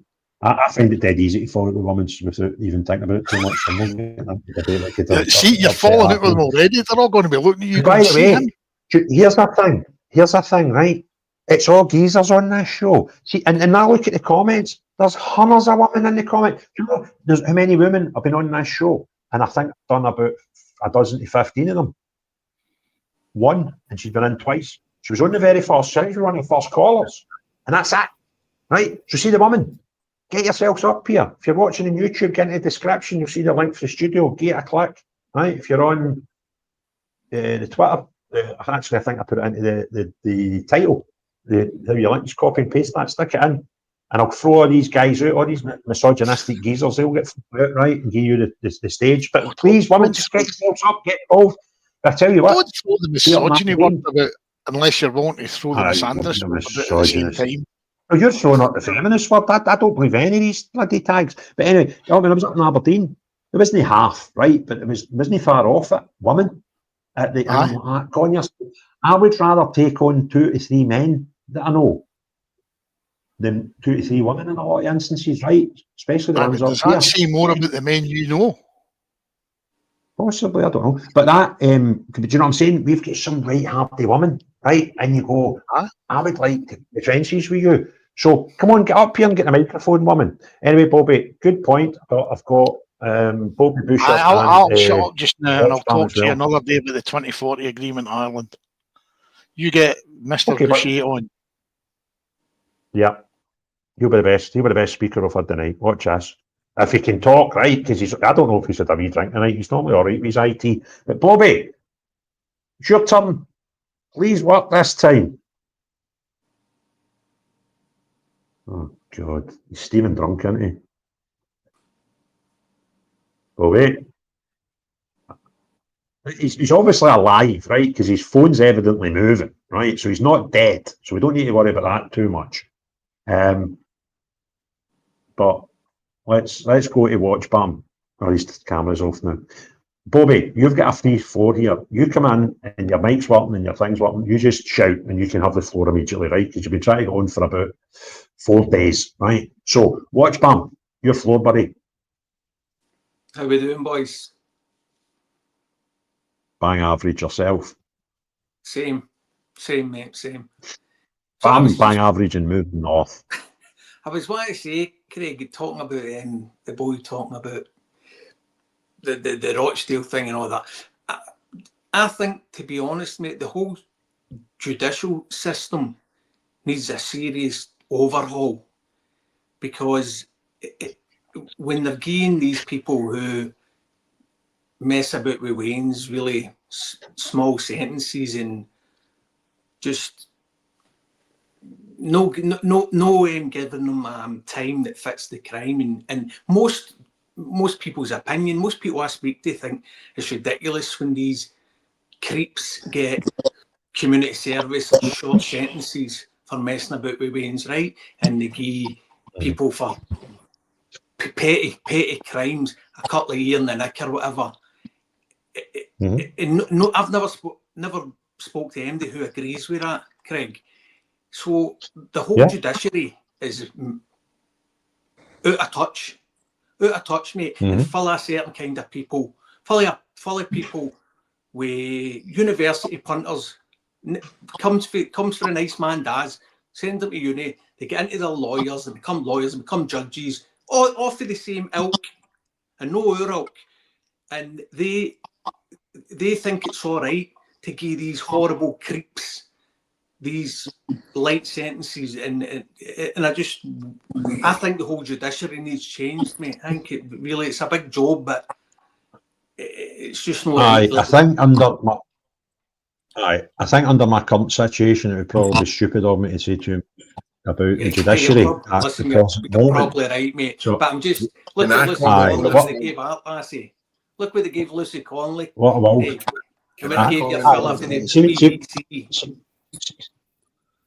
See, when you see people that are bad to kids and bad to women given lesser sentences or no custodial sentences for things against women and children, and a woman who did write a nasty tweet, she pled guilty to it, she done it, we've all seen it, we've all read it, and yes, she deleted it pretty soon after, and I've no doubt she regretted doing it, not just because she got a custodial sentence. I think emotions get the better of her, and she obviously she took the tweet down before the police chapter to her, so she must have had remorse.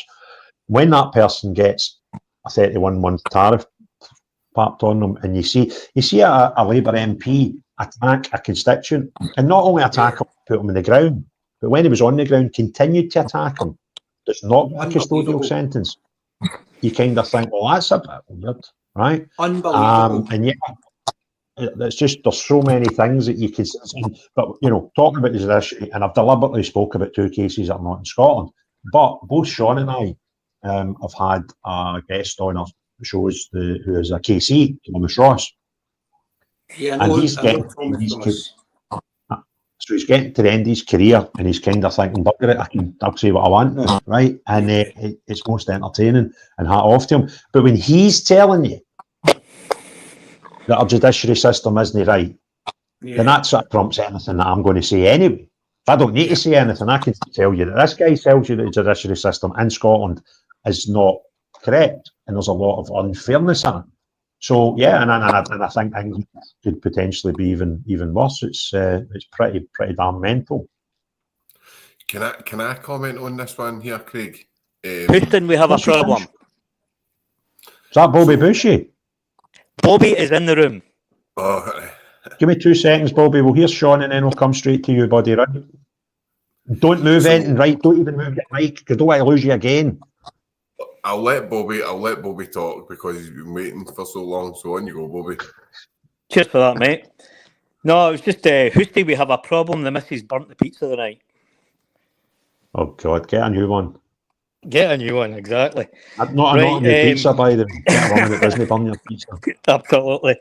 Right, no, I'd like to be Denzel's cousin because I want to have a bit of a rant, if that's all right. It's allowed, mate. That's allowed. Brilliant. No, it's just about the what was going on in Perth this weekend. I just find it incredible with these politicians. Now, I'm under the impression if you're a politician, you would look at 2 sides of an argument and then discuss it, but what's happening in our politics is just disgusting. I mean,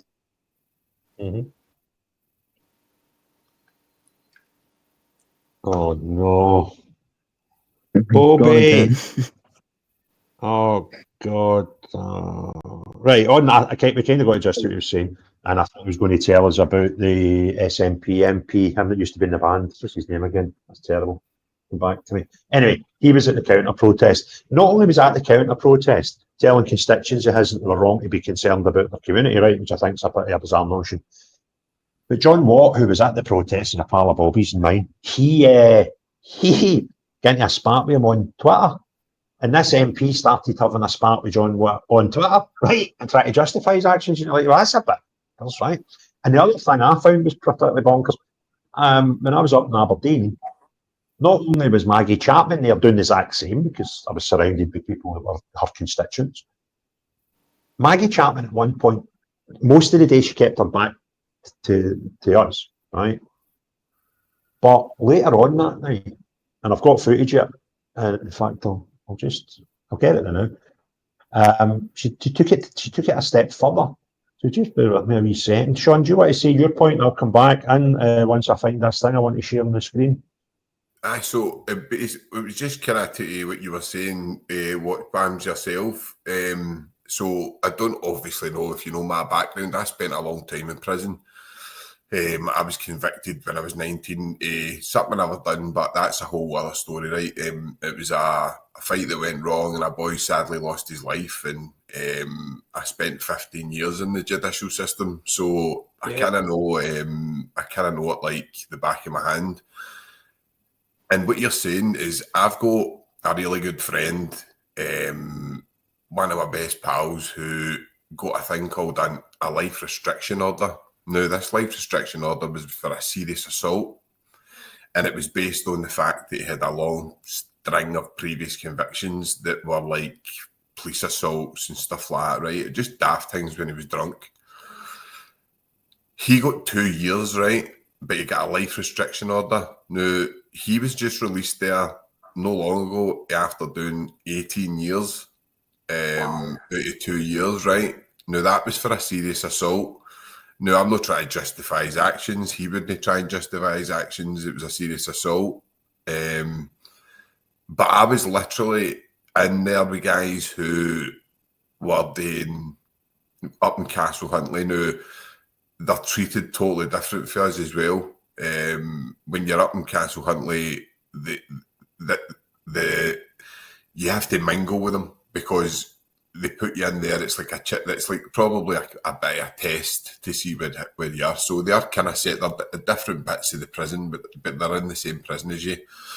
They don't see themselves as prisoners. They don't see themselves as like the way I was swallowed up by the system. I was totally in about the prison lifestyle, the kind of, obviously 15 years of that will do that to you, you know what I mean? You kind of become part of the environment.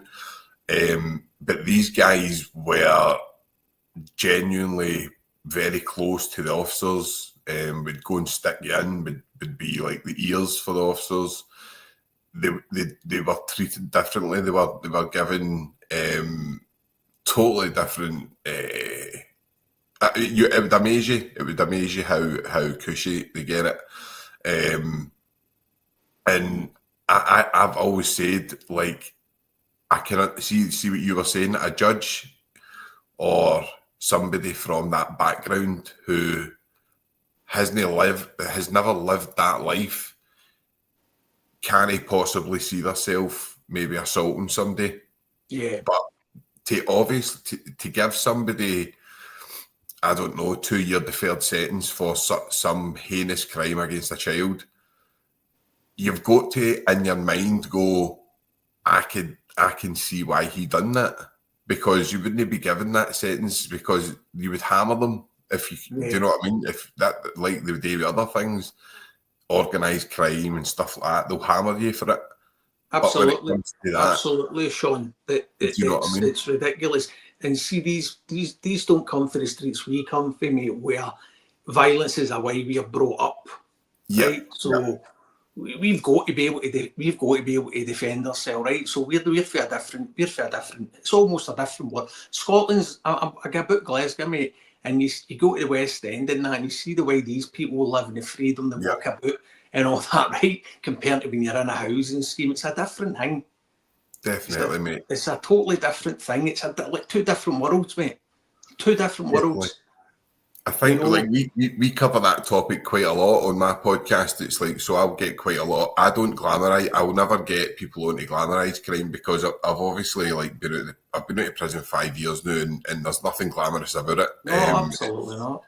But I think like what you're saying is people grow up, and I think normal people that for housing schemes can understand that maybe a fight can happen, or like you can put your head in somebody else's like thing where a fight's went wrong and somebody's hurt bad or whatever. Do you know what I mean? You can say, oh, I can see where that. But see, when it comes to these other crimes, you can't put your head into that person's head because it's such a heinous crime. Do you know what I mean? So you go, I can't even imagine what you're doing. But like we say, how can these judges and that think it's all right? How can they think it's all right, mate? Exactly. They've got to have some sort of kind of sympathy for them, or empathy or compassion. Empathy, mate. That's exactly what it is. Empathy and compassion. But what about the Wayne? What about the kids? But who's got empathy and compassion for him? People like me and you. Yeah. People like all the boys on here, I would hope, would have empathy and compassion for the victim. Of course. Not the perpetrator. Perpetrators getting none. And it's like if I've said it before, so if me and you are first a housing scheme and we fought for whatever reason and it goes a bit far and we end up finding one of gets hurt. That happens all the time in housing schemes. But so people can put themselves in that kind of headspace, do you know what I mean? But it's unbelievable for like take that Hugh Edwards. The judge actually said, like, going to please give him like a bit of time to kind of. I've never seen a judge being so lenient in my life. Like a judge usually calls you an animal and this and that, and like some of the stuff I was called was mental. Do you know what I mean? So I understand it, and I don't go. I'm not looking for it to play a victim here. I'm not going like, oh, but surely if you call me an animal, you've got to call Hugh Edwards one. Do you know what I mean? Like it doesn't make sense to me. But Sean, it's different rules for one and different for another, and always has been. Yeah. So different rules for us and different rules for him, and always has been, mate. Even when I was growing up, I'd hear my uncles and my old man talking about the bankers and that stealing off people. But if you get into a bank, which our kind of punters, if you get into a bank, you're up a bank, right? Then you're getting 12 stretch. But the guy sitting in the Bahamas after doing a bit of computer gear, he still is he's scot-free or getting a 12-month suspended sentence. Aye, you see if you steal £1 billion and it's a white collar crime, you've good chance you'll walk for it. Yes. But you walk into a bank and steal. I just want to, guys. I'm conscious of the time, guys, and I've got Norrie to come back in. Come back to was it Bobby was talking about the MP up at the Wishart up at the Perth protest. This was me in Aberdeen talking about an MSP that I noticed, right? So just watch us. Hi guys, I don't know much about Antifa, right? But I've just seen over here with an Antifa flag.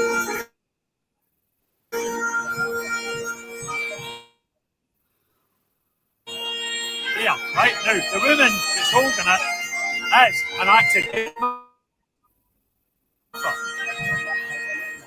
That just blew my mind, right? Because not only is she there standing against her own constituents at the same side of the argument as I was, where, you know, these people are all her constituents. And she's saying, not only that, but I support Antifa. Now, Antifa in certain areas, I think, are close to being a terror organisation. And I say that with not small amounts of experience. I was invited over to Athens for a football thing by a group of Greek guys, about 20 of them. I knew a bit about them, but I didn't realise until I got there that the majority of this group were actually police officers. And they looked after me very, very well for about 3 days. And we were journeying through lots of that city. And there was one bit where this guy stopped a set of traffic lights and he said, "I couldn't come in here. See this next 2 blocks along and the 2 blocks to the left? I can't come in here with a uniform on." I said, "What do you mean?" It's like Antifa rule this. I was like, "What?" And he started telling, I could do a whole podcast on it, right? I'm not going to bore you to death. But they're no very nice people. Anarchists, right? Now that woman is an MSP, so not only is she doing what Wishart was doing, and that is standing opposing her constituents with, you know, genuine concerns, she's taking it a step further. And I'm like, these people are insane. And I kind of don't know, other than just stop voting for them. You'll never sit down. Maggie Chapman, when we were doing the gender recognition stuff, was telling us we had to reduce the age of allowing people to be transgender, because when transgender people are 6 and 7 years of age, they know they're transgender. So we need to allow them that grace. And you're like, you want 6 and 7 year olds to be able to. And I watched a debate where, because a lot of people have been firing stuff in my timeline since I put out that video, and there was a debate where she went, and we should even consider even lowering again the voting age. You're like, what planet are you on? You will never educate that one, right? But what I thought was bizarre, right? She was born in Rhodesia, which is now Zimbabwe, and she came here. And now she's telling the people that are here who we should and shouldn't accept to come to our country. Now, even if the people in a country are wrong about who they want to accept to come in and come into their country, do you know what? That's their problem. That's their decision to make, no yours. And you've really got a bad history when it comes to where your head is on the big debate points, right? You should actually just sit down and shut up. Because if you think 6 and 7 year olds should be able to change their identity, right? And do you know what justification was? Because the guy, it was actually LBC, so the interview was obviously some time ago, because they're a bit mental, they're about Maggie Chapman's level now. But the guy said, but surely chromosomes dictate it. And she was like, yeah, but how do you know what your chromosomes are? Have you ever had your chromosomes tested? You're like, Maggie, shut up. Honestly, you're bonkers, right? And these are the people we've got. These people get to make decisions on how our country operates, right? And we've got people that vote them in. Now, those 2 nuggets, right? If we didn't have proportional representation on the list seats in Scotland, and she wasn't working for a nationalist party, nobody would ever vote for her. You might get about 4 people that, you know, knit their own shredded wheat would vote for her, because the Greens are meant to be an environmental party. But I can't remember the last time I heard them talk about an environmental issue, right? And then you've got Wishart, who nobody would vote for that man if you sat in. See, if you blind tested your representatives wanting to go to Westminster and you put 6 on a stage and you didn't know who they represented, you wouldn't vote for that man. So he's only getting to where he is because he had a yellow and black rosette on an election. And people who want an independent Scotland think, well, it's kind of the only route we've got. We need to vote for these crackpots. Some of them even know they're crackpots, right? But because the only thing that's important to them from they wake up in the morning to they go to sleep at night is freedom, right? And it doesn't matter the argument. It's, we would be better under independence. Could you explain how? Well, we just would. Independence is normal. And all these shite lines that they spell, right? Shut up, sit down, right? And just let's sort the country out. Because you'll know, because you'll never shut up about fucking independence, and you'll never shut up about trans and want to walk. They're bonkers, right? And we need to clear the table with them. We need to clear the decks, get some adults in the room. But that's what I seen on Saturday. and you've got Wishart doing the same thing, but at least he wasn't going with the Antler flag, right? But they're bonkers, and we need rid of them. And I'm not saying that. I'm saying the Greens don't have any good candidates. SNP they might have a few normal people in there somewhere that could do good in a parliament situation, right? They're hiding them well. They've got any good ones. Well, I think they've had. Listen, there was two that we were talking. X of them that we were talking about during the week. Sean and I that were both had experiences with, and that was Ash Regan and Neil Hanvey, both who have served the SNP. They've now left them and went to Alba. Good people. If you don't talk about independence, there's probably not a lot you would disagree with, and that's not true with Neil. There's a lot I would disagree with Neil, but again, because I've got a decent relationship with the guy and spoke to him numerous times. I've met him a couple of times. I met him socially at a fundraising event. I went out to his offices just before the election started and done a podcast to him, right? And there is actually, because he's a Republican, he's a non-monarch, all that, right? But I'm no. So, but I still go, you know what? See, for the good people of Fife, and particularly Kirkcaldy, he done a decent job for them. He fixed shit out for them, right? So, right? And Ash Regan, she was putting her things through to try and help women that are in prostitution, and she put a bill together that she's trying to get past Parliament and stuff, and I invited her on with a chat about that, and you're like, even if you disagreed with that bill, you're like, heart's in the right place, she's trying to help folk, right? So I dare say there'll be some, but the Greens, no, you couldn't find, look, that's Sophie Molly, that's the person I bumped into the last time I went to Aberdeen, name's Ewan, right, it tells you the name's Sophie Molly, and the profile photo normally is Sophie with a cue ball has mouth with a belt and two washing line clips on its nipples, right? And when the Supreme Court decision was made, was actually standing beside Maggie Chapman, funnily enough, at a protest when the Supreme Court said men are men and women are women, right? Can you just please sort it out in the toilets, right? You go in there and you go in there. And was up there saying how much terrible things she was going to do to J.K. Rowling, right? Bonkers. Now, Sophie Molly had been put up as a Green candidate and was celebrating this week before. I think she was he was going to be the candidate for the Parliament election. That mental that the Greens actually had to pull the candidacy off him, right? And when I was up in Aberdeen, that was a fortnight ago, the first time I was up, I was saying to this guy next to me, yeah, he's the long hair and the dress that's got the megaphone in it. What's his name? That's the boy that was the candidate for the Greens and got flung. I went, Sophie Molly, but Ewan's his name. I went, that's the one. What he does is he's into like women's changing rooms and Marks and Spencer's and takes like videos of them in the changing room, going, look at you'll no stop me, and goes into like women's toilets and all that. That's the Greens. These people, up until Huns are useless, made a complete arse of it, were in coalition with the SNP. Scotland, we're better than this, right? We have genuinely got to be better than this. We are getting governed by cranks and vagabonds, and we need to clear every single last one of it. And see if you do want an independent Scotland and you're half sensible. I'll never decry that notion, right? As I've said before, if we start telling people what they can and can't believe in, one day we'll get into the stuff that I believe in, and it'll be, you can't believe in that, and I'd be upset, right? So we don't want that society.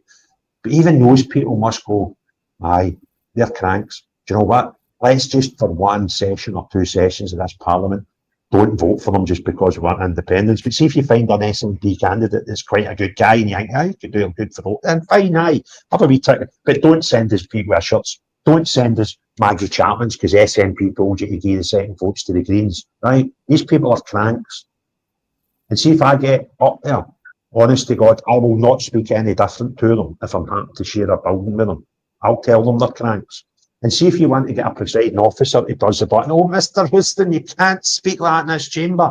I'll say, yes, I can. And let me explain why, Mr. Presiding Officer, right? I get sworn in here. I put my hand in a Bible and I swore in English. Everybody could understand me. But we've heard people coming in here to speak Doric, Gaelic, Old Scots, up to whatever, right? They pick a language and I don't know what they're saying, right? Because they get to use what they term themselves as their colloquial language, right? See where I'm from? We use the word crank, right? So let me remind you, that's a crank and that's in my language. Okay, so if you're allowed to get sworn in using whatever language you want, I'll use mine when we're talking business. That's a crank. That's a crank. That one, that's a good platoon. And throw me out. Ban me. Do what you like. But remember, the next time you're swearing people into this house, they're not allowed to use any language or English, if that's what you're telling me. And I'll get them right up on for 5 years. Sorry, I digress. I've done a Kev there and got on my high horse. I went right off in one. Norrie, put your fag down. It's your turn to speak. How you doing, bud? Houston, we've definitely got a problem. Right. Two things I want to touch on. I find it really alarming that there was a protest in Perth yesterday and an elected MP turned up and only addressed the concerns of one side of that protest.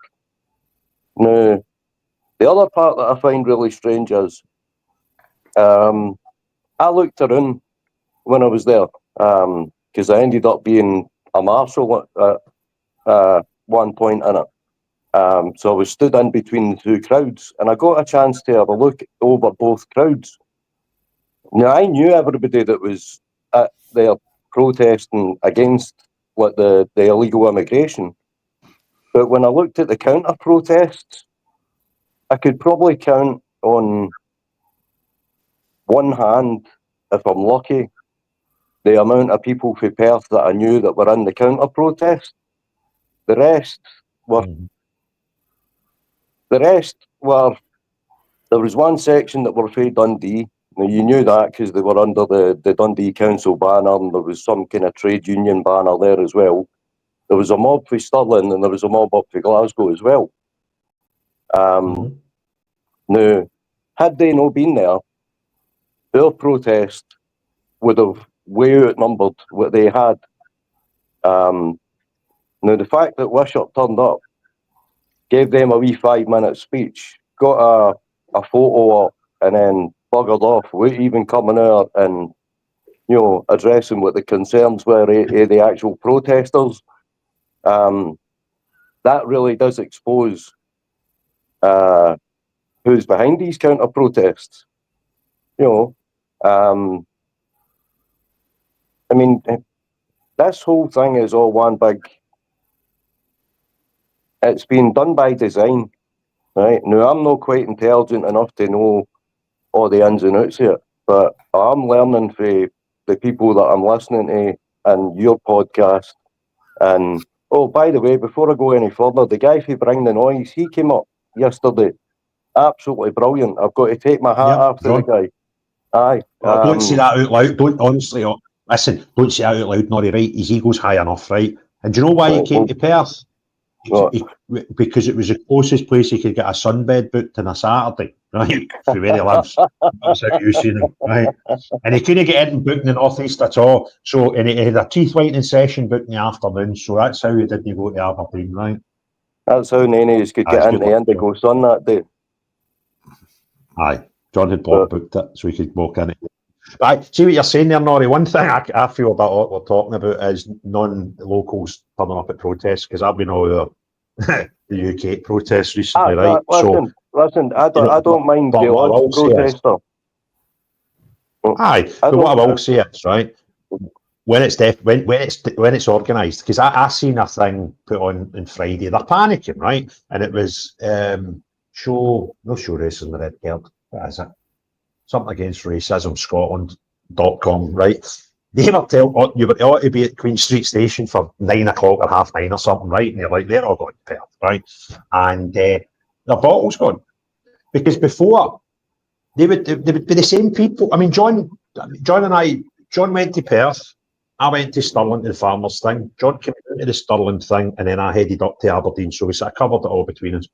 And he was like, Craig, he went, by the way, John was going to come on the show, but he's henpecked and his bird said, no, he had to go to the movies, right? I hope he watches the repeat, right? And he was telling us, he went, Craig, seen him out on a train, he goes round and he's crackers, right? He's just put a mic in their face and asked them why they're hearing that, right? And he's like, I'm starting to recognise the same faces. And he went, and by the way, they're starting to recognise me. He went, but it's the same folk that were in Falkirk, that were in Aberdeen the week before, that were in Perth this week. And what's happened is, I'm positive, right, and I might be wrong, but the psyche of these people and I've said it on this show before, they've got a wee wardrobe sitting at their door, right? And it's Saturday morning, right? And it's their hobby. They don't play golf. They don't go to the football. They don't go to the bookies. They don't go down the social club. They go protesting, right? So they'll go, right, Morag. And they'll put on the wee red, the wee black and white check one. Is it Free Palestine today, Morag? I don't think it is. And they'll go, right, and then it'll be is it boycott Israel today, Morag? No, Hector, hold on, I'll check, but it's definitely no. All right, and then it'll be the salt pit. Is it all under one banner today, Morag? No, Hector, hold on. Oh, it's anti-racism today, right? So it doesn't matter. It's their hobby, and some of them, I'm positive, it's paid for, because the ones that are the trade unions thing, that's another whole debate. I could be an hour on this. Why it's bonkers. I think I spoke about it in Sean's show. That baffles me, right? And I'm quite sure some of them are getting paid. Oh, yeah, I've just got a text, John Watt, I'll be in 20 minutes. What we'll do is, don't tell him, right? We'll let him come in, and as soon as he comes in, we'll go, right, folks, thanks very much for your time tonight. God bless, have a cheery bye now, right? And we'll just end it. Maybe ask him what movie he was at, and then we'll just cut it out. But we'll do that for a laugh, right? Anyway, so there's this whole movement. So there's not an infinite number of them, right? There's a set number of them. And when you've got a protest at Stirling and Perth and Aberdeen all at the same day, same time, the panic's gone. And they used to have sold abs on protesting, right? It didn't matter what the protest was, it was just a different banner they'd lift that day. And now these other people, now I call them the extreme left, right? And I say, and everybody else, because you've got a lot of normal people, and listen, I've been at protests with folk that are far right. Let's not deny it, right? But the mass majority of people are not. So, they're like, their psyche can't cope with it. They're like, well, what are these other people doing in the streets? That's your thing, right? We've got to dictate what society finds acceptable or not. And we can't be having any of these ruffians now want a wee shot at that. Do you know what I say to them? Get it right up them, right? I don't care what your thing is, right? See if it's no asylum seekers. See if it's Grangeman. See if it's a man's a man, a woman's a... Whatever it is. Let's start getting right in about it. And the number, because I told them, I was speaking in May last year in George Square, right? And we were vastly outnumbered that age. Probably a good 5 or 6 to 1, if we're perfectly honest with you, right? But I told folk there, I went, don't get up hope. Because, see, the next time we go to the streets, bring a pal with you. And see, the next time, tell them I bring a pal with them as well, right? And see, the next time, what will happen is we'll eventually get that big that these folk will not be able to fit in the same postcode as us. And I said that in May 2024, right? And I'm telling you, have faith, folk. And now that we're starting to get some positive results for protesting, more and more and more. And let's just keep going, right? So get it right round now. Now, John's texted me, I think he might be listening, because he said, got to send me a link. Yeah, right? So I'll send him a wee link. He's just messaged me just now, Craig, and said he'll be 20 minutes. Aye, so I was going to end it, right, but I will wait for 20, and then honestly, I hope he's not listening, right, we'll just cut it off. Right, thanks very much. What movies you to, John? Snow White, aye, great, have a great day, cheery bye now, bang, right? And it'll take about 3.5 seconds before my phone will go. Anyway, where are we? I need to spin this out for another 20 minutes just to wind up John Watt. I bet it was a great story Saturday. I think I said at the start of the show, this wee woman. So, how you doing, Craig? She went, I watched that. John recorded a podcast with us last week, talking about totally different things for Sean, by the way. It was great. 2 totally different podcasts. And there's a bit where I made a complete ass of something, right? And I spoiled the recording a bit. And I put it out as an outtake, right? She's like, Craig, I was in tears with the two of you in that outtake. She's like, where is he? I was like, oh, he's not been able to come up today.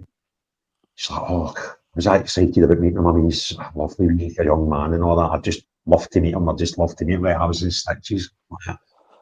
He's a tadger, right?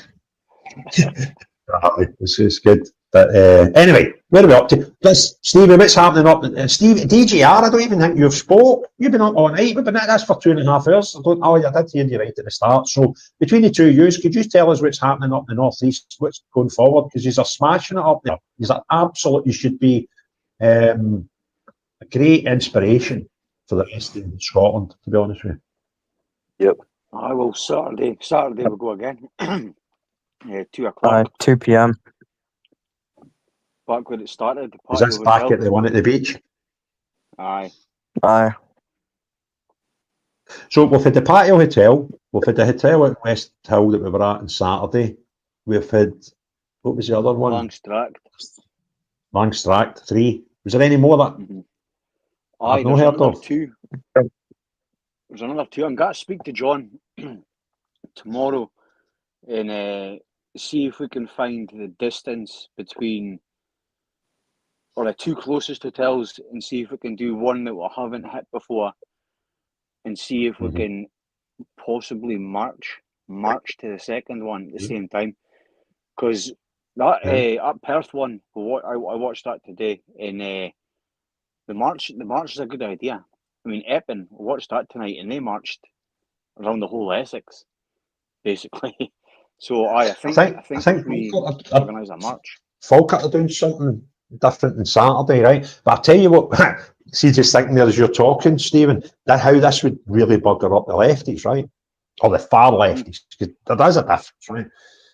I think everybody's a bit left of centre on some things. And I'll tell you the easy one. Do you want a National Health Service? Because see if you say, aye, that's a left of centre policy, right? So we've all got a bit of both in us, I believe.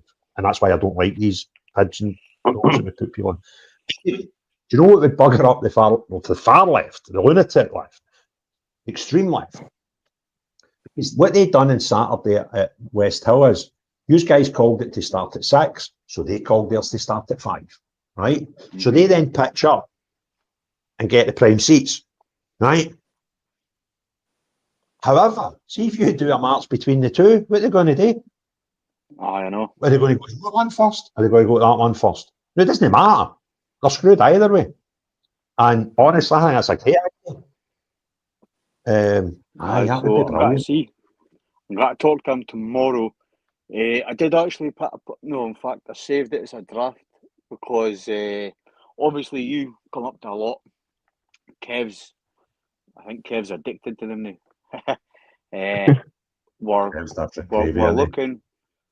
We're looking for more speakers. I mean, obviously yourself, if you're more than welcome, you're now probably the most welcome Rangers man in Aberdeen. So only welcome Rangers man. No, that's not true. I'm a close second to Alec Ferguson. He's quite liked him up there. Oh, right? well, okay, aye. But I was going to ask yourself. I know. I've asked Alex up every one, but can understand the guy's flat out, so it's basically really up to him. If he gives us a day that's free, that he's free, then we'll go. Hold on, what's happening now? Got a note of some fucking idiot lefties talking about my burn on fucking social media. Nice. Well, if that's where you have the argument's finished, if that's kind of where they're going with you, you've won the argument, because we're no debating anymore. We're up to nonsense. I'll say on your stage, it's that mental fucking trans woman that John interviewed outside fucking Specsavers and Peterhead. So, somebody that wants their sexuality respected has no respect for your kids. No, sorry, I need to say allegedly trans. Well, okay, sure. You know, even if they're sympathetic towards people like that ilk, they want them to be understood, but they want to give you bare shit. Like Craig just said, you've won. How does that work? Bobby's obviously able to type, so he's still alive, right? Bobby's all right. I'm away, boys. All the best. And keep the faith. Right, buddy. Good to see you again. See you again soon, I take it. See you later, boys. Bye, mate. Aye, you're talking about. Yeah, we're talking about the crackpots putting stuff about your daughter online, but Kev, how much good value used to have at a protest? Oh, it's mental, honestly. I think every single video I've seen in the protest, you can hear Yeah. Kev shouting in the Definitely. background. Yeah. Even in the car, you could hear him. You could hear him perfectly clear. Right, so I've picked him up with my partner, her boy, at Dundee, right? And he come in the motor. It's like, Kev, what's that? He's got it looks like a wee toy megaphone. It's not a big one. Even weird in the Rangers stuff, and it was like a Tifo, one that the Tifo, the Capo would use at Parkhead at Ibrox, right? This big, huge thing I had. And so Kev's got this wee half a size thing of slash. I was like, give me that, right? So I took it off from in the motor, all the windies were up. And I went like, what? What's the right? Oh, man. Kev, that's not on. What a thing, right? I'm trying to interview folk 200 yards up the road, I hear Kev shouting at folk, I'll smash you, you crank, and all that. Kev, he doesn't care. I keep telling him, I said it in a space, one of these X spaces the other night there. I said, do you know what he thinks, right? Because he was, without getting a too fine a point on it, I think back in the 80s, me and him might have threw things at each other at an Old Firm game, right? When it was a bit mental. And I said, do you know something, Kev? You think you're Danny Dyer in the Football Factory, but the reality is you're Danny Dyer at EastEnders days, right? He's like, shut you, right? He does, he's got the gazelles and all that on, right? And I think out of common courtesy, he's never put the green and white gazelles on when he's been in my company, right? I'm sure that's just a bit of a courtesy towards me, because every Celtics supporter of that age has got a pair of green and white gazelles, and I've never seen Kev's yet, but I know he'll own them. Definitely have them, He's different gravy, right? And that's what I was saying earlier, right? Kev voted yes at the referendum. Kev was a fully paid up member of the SNP for 20 years. Kev was in a part of the football back in the 80s that a lot of young men his age were into, the way they dressed and the things they done in a football match, right? Nothing like me at all, right? Totally opposite for me, right? And he stands shoulder to shoulder with me wherever I go. I didn't even know what football team you supported, Stevie. I just seen you surrounded with Union Jacks every photo I've ever seen you, and I thought, he must be a mad prod. No, he's a Spurs fan, right? And you're like, it doesn't matter. And when we're up at Peterhead, and the guy was up talking about Scotland and independence and stuff, and I was like, he's a nationalist. But it wasn't part of the interview. Can you speak? Aye. Are you a unionist? Aye. Right, you can speak. Nobody cares. And it doesn't matter. And I think we're actually breaking this thing. Do you know what I mean? And a wee boy, one of the best stories with all this, when we were at the one at the beach hotel, that one, fortnight ago, the gun platoon started playing records, right? And I can't remember the tune, but it was one of the tunes that football fans sing a song to, right? Because that's how football songs normally start. They've actually been records at one point. So they started this thing, right? So I started just whistling, and I've got the Rangers tune going through my head. There's a Celtic guy started singing the Celtic version, and an Aberdeen fan started singing about the Dandy Dons or some shit, right? And I'm like, it's cracking, isn't it? And that, to me, it was mass. I'm like, we're all in this together now. We just went, what's your that shite? Leave it at the door. This is a big problem. I don't care what team you're, religion you're, colour of your skin, politics. See if you think this is wrong. Let's just stand here and tell the world it's wrong. Do you know what I mean? And it's brilliant. It's so energising to me. It's no. There's a wee guy in Stirling. I need to tell this. Dave walked in the gate, right? And he's like, how you doing, Craig? I was like, fine, mate. He's like, you and I have spoke before. And I was like, all right, where? He's like, on your channel. I went, what are you talking about? He went, I'm Danny Boy, BHOY. 67 or something. And I'm like, right. He went, and I remember it was a stupor sticker I set up, and you were having a laugh about the Celtic thing and that. And he went, oh, Christ, I didn't remember. How you doing, mate? And like, it doesn't matter. We're breaking all these tags and boxes people are getting put in. And that's the way it should be. Right? And see if I don't like you, Steve, right? But you're having a protest about something that I believe in. I've got two decisions to make. I either go, I don't want to share a stage with Stephen because I don't like him, although we're on the same track here. Or try to just put that to the side for a day and I'll go up to Peterhead and talk at his thing, right? Put that aside. Or do what these crackpots do, like that Katie. Stand there and shout against you. Like, well, one of them makes me sense. Do you know what I mean? And I don't know, I'm getting on my high horse again, falling time to John comes on and we slag him. But it is so energising for me that the people are putting all this shite behind them. And there was that joke I done about being a Rangers fan. I could never have pulled that after 2 years ago. Right, I think it's fucking ran out of Aberdeen, right? And I was like, I'm going for this, right? And it was brilliant. It actually been brilliant. And it's like the amount of folk that when I finished that were Aberdeen fans, like, big, fair play, that was funny. And other folk came out, I'm a Rangers fan, big man, well done, right? And it didn't matter. It was just a joke, and it was there as a joke, and it gets taken as a joke, and it was brilliant. And I tell you, there was something else I said earlier on. See for 2014, see the emblems of a saltire, bagpipes, and kilts. I've just went like that, right? Fine. All you nationalists want to own them, you have them, right? I don't identify with them anymore, right? So I've been like that for 10 years. And a lot of people have said, no, you're wrong. And I went, aye, but it's kind of, if you put a kilt on, a saltire, and had the bagpipes playing in the background, you would not, you go, well, he's obviously not, right? So I just went, aye, they bother. I can carry on my life without these things that I used to really enjoy. But seeing Saturday when you had the bagpipes going and the drums going and I was like that again. I felt as if I was back at Wembley in 1996 with part of the Tartan Army. And I don't think I'll start supporting the SFE Watts team again, because that's maybe a step too far for me. But I was like, I should be proud to be Scottish. It's not, that's not the sole, do you know what I mean? That's not the sole domain of the nationalist.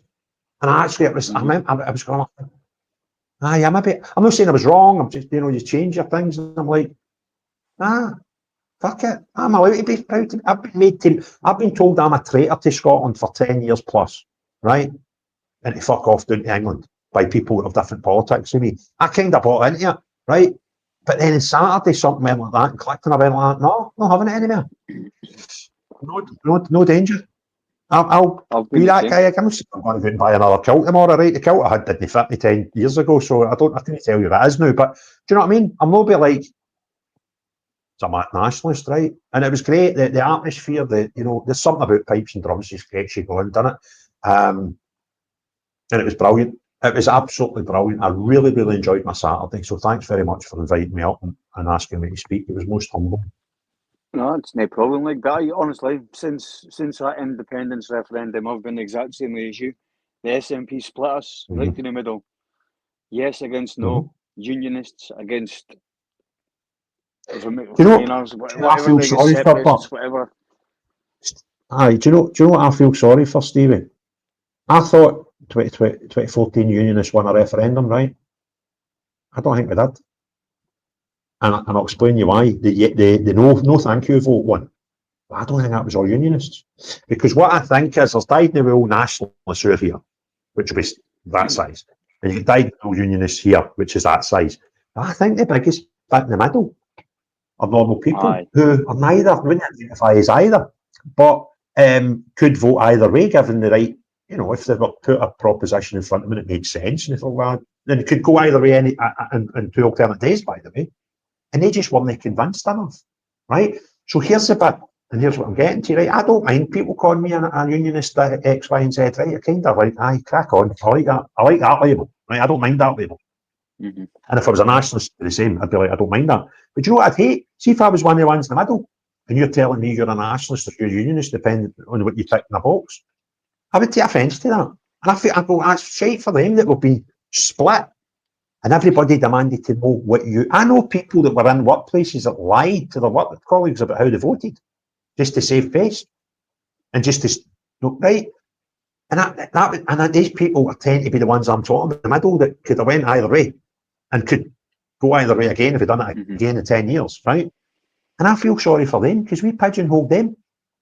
They didn't need that. They didn't want that in their life. They weren't that. And by the way, they'd probably be happy either way. They'd just go on, they just go on with their life and want to work hard enough to get a wee holiday once a year, twice a year if they're super lucky. Do you know what I mean? A couple of weekends away. That kind of person, right? We need that. What are you? You're a unionist or nationalist, right? And it was bonkers. It was terrible. And I think now on Saturday, I was like, I think we're coming together a bit here, right? And we're not accepting loonies in either way, by the way. See if you're a loony here or a loony here, you're a loony, right? We don't want you. You can just be loonies. What you just want to do is go and find a field away out the road, right? And stand shout at each other, right? And the normal people will just go on with the business, right? They're making the place better. And I was kind of getting a bit of that as well, that I'm thinking, maybe we are getting to a point now where we can fix as a group of people. But maybe I'm just a romanticist there, I don't know. And he was getting to say before we get the king of the podcast, son, with his white teeth and his tan, she should be due on any time. Aye, Craig, can you make sure and ask him, see how you'd said earlier about the same people turning up at like different protests, right? There's a part in John's video that he made in Perth yesterday where he tries to go and talk to the counter protesters, right? Now there's no commotion, there's no, there's no like crowds rushing to him, there's no aggro or anything like that. But the police saw fit to escort him away for even talking to them, and none of them wanted to come near enough to get filmed.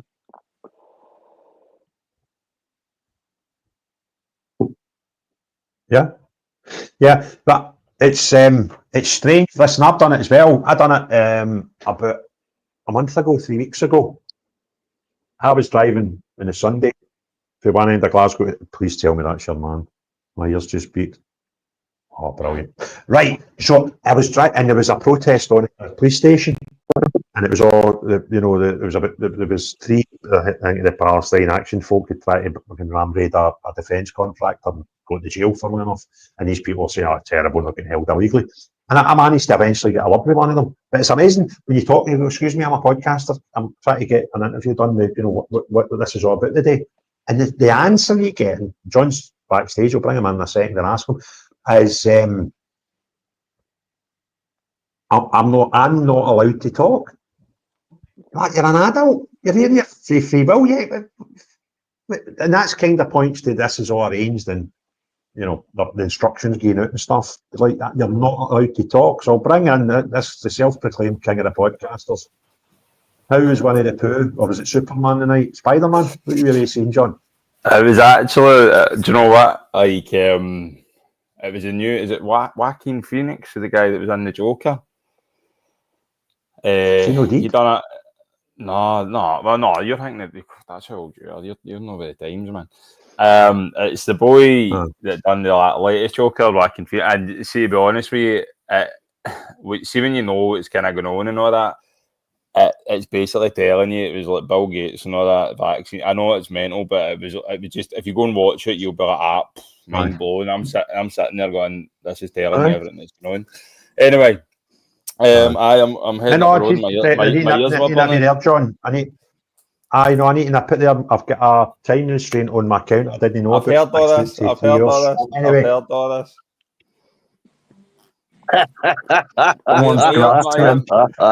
My ears were burning. That's not going to wind up because he knew it was coming. Oh, were you listening in? Did the missus allow you to listen to your phone in? No, people were messaging me going like that. Big Craig's trolling you.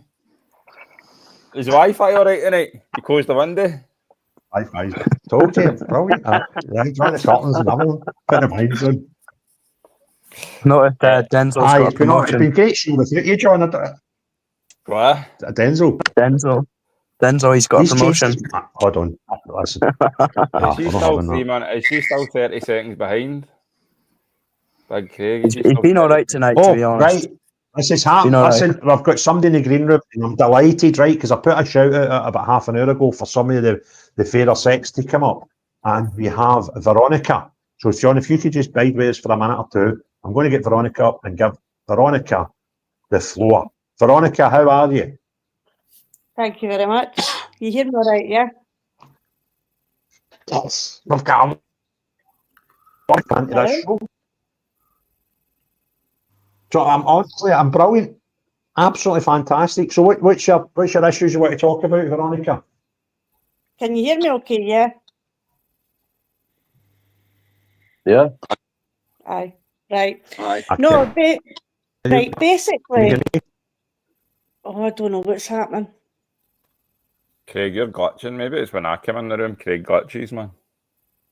Can everybody else hear me all right? Aye.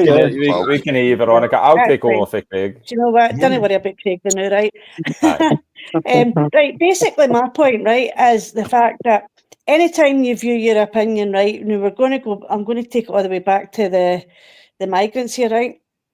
Anytime you raise your opinion, straight away, everybody hands you, you're racist, you're this, you're that. See, at the end of the day, right, we all want the same thing, right? We all want a safer UK, basically. Doesn't matter whether you're Scottish, English, Irish, Wales. Doesn't matter what football team you support. Doesn't matter what religion you are. We all want the same thing. But it seems to be such a struggle for everybody to agree with that. What's so hard about it? Well, one thing I'd like to say, Veronica, right? I was campaigning about 10 years ago, and it took 3 years of my life, right, on another thing that I'm not bored you to death about.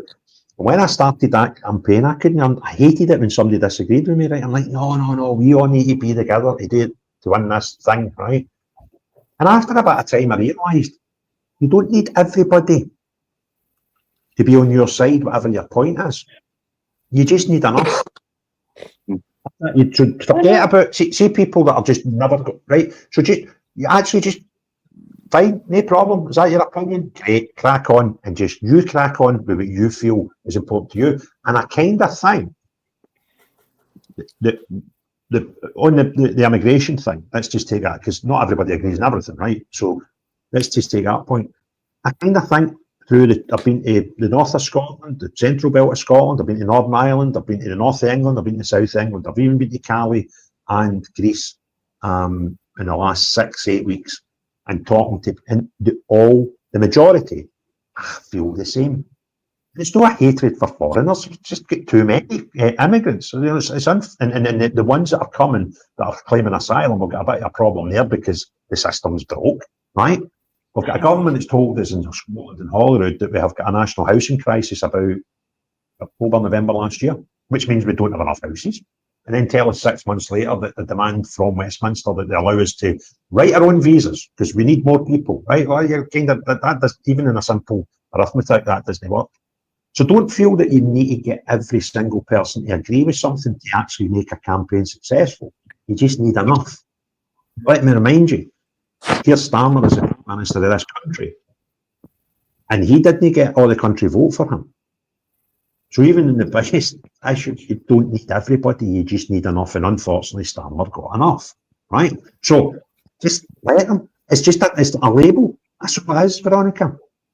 But we just need everybody to stand together and agree for the same thing. You don't need everybody. That's what I'm saying to you. You just need enough. Right? It's in practice. You will never get everybody to agree on anything, right? See, if you got all the Rangers fans and all the Celtic fans to decide and tell you what Rangers blue was and what Celtic green was, you couldn't get them to agree, right? You would all come up with something different. So don't get caught up in that. We need everybody. We don't need everybody. We just need enough, Veronica. But that's my opinion. But my opinion is based on experience with me campaigning 10 years ago for something that took me 3 years. And we got enough. We didn't get everybody, but we got enough to make a difference. And that enough was only, in the reality of things, about 20,000 people to agree to do one thing, and we won that battle. And that, I thought we needed everybody. We don't. So don't panic. We can win it without them. I get that. I totally get what you're saying. It's just, I mean, see for like say the migrants coming here, right? See if you're again legal migrants, right? You come here, you do all your legalities and all the rest of it. You're here legally, right? That's fine. No got a problem with that, but there has to be a cut-off point, right? But it's the illegals. This is where a lot of people are finding the difficulty in understanding. It's the illegal ones that you're talking about that we've got the problem with, so to speak. Do you know what I mean? I don't know if I'm making any sense, but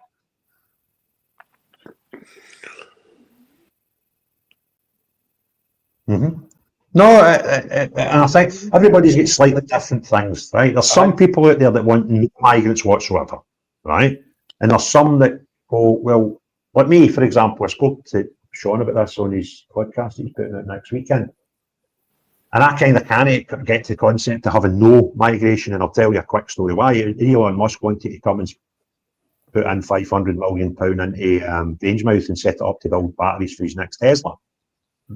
If you had no immigration, saying, no, we're not having foreigners, then you kind of stop stuff like that. And I find that a bit bonkers, right?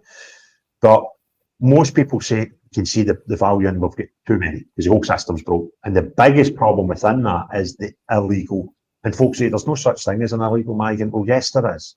As soon as you put your foot in anybody's soil, right, go through the proper channel, you broke a law. You're thereby illegal. And when you do that, and it's such numbers, and I've seen it from my own eyes, I've stood in the cliffs of Dover, counting them coming in, right? And you don't see a lot, well, you do, right? But it's about 80-90% are not women and children. I've been to Cali. I seen the video where I uncovered a place that was getting them all like clothes and stuff, and I videoed thousands of people. They're all coming, or trying to come.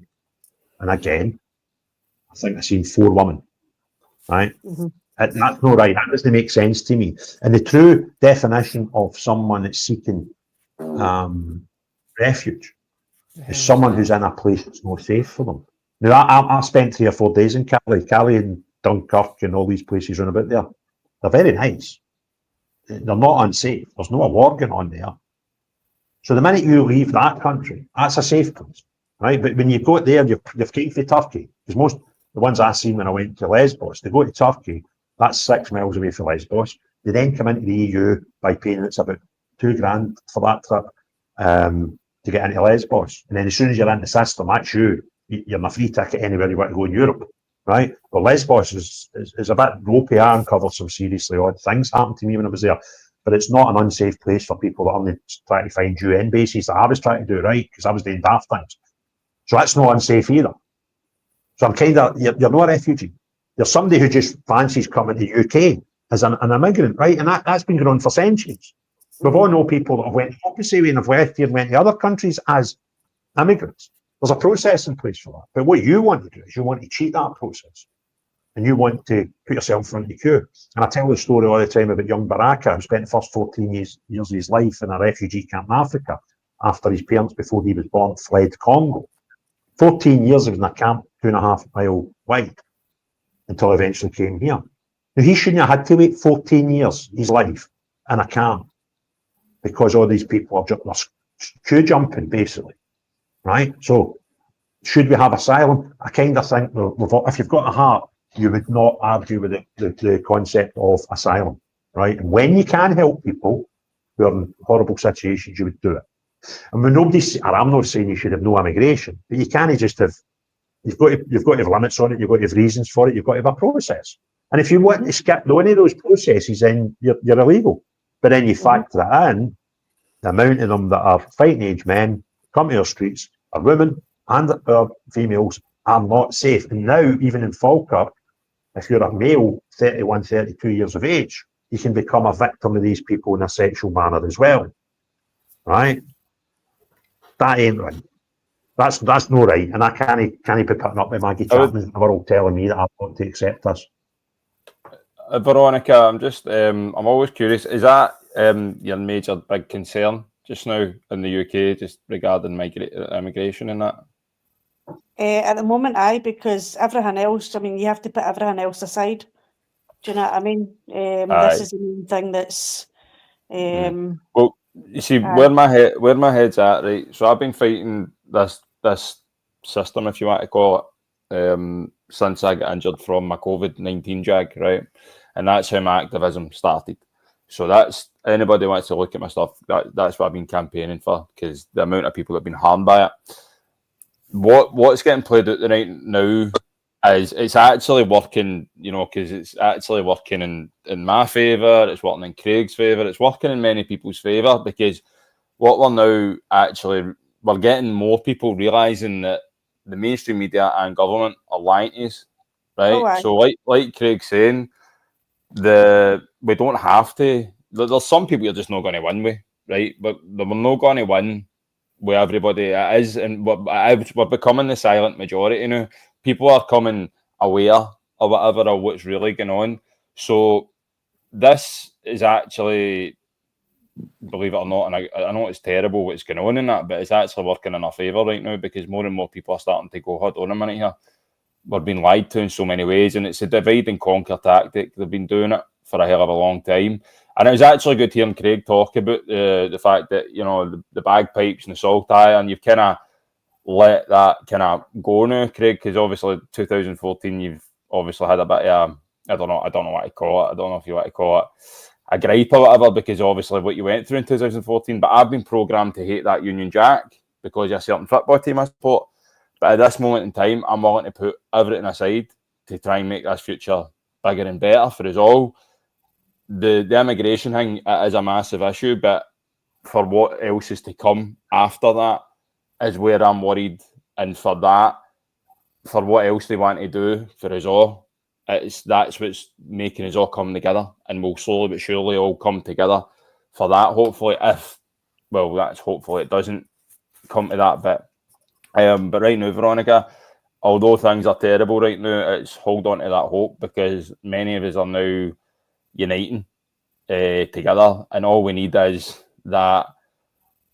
The two biggest influences in Scotland, especially, is football, and those two football teams really need to unite. Craig's a Rangers man, I'm a Celtic man. Those two teams could really change, and if they just put their differences aside over a leather ball right now, it would make a massive difference. So I would say hold on to the hope, because 2021, I thought I was dying in my bed, and I was saying bring the noise. Now I'm going to many rallies, and at every rally I've heard now people are saying bring the noise.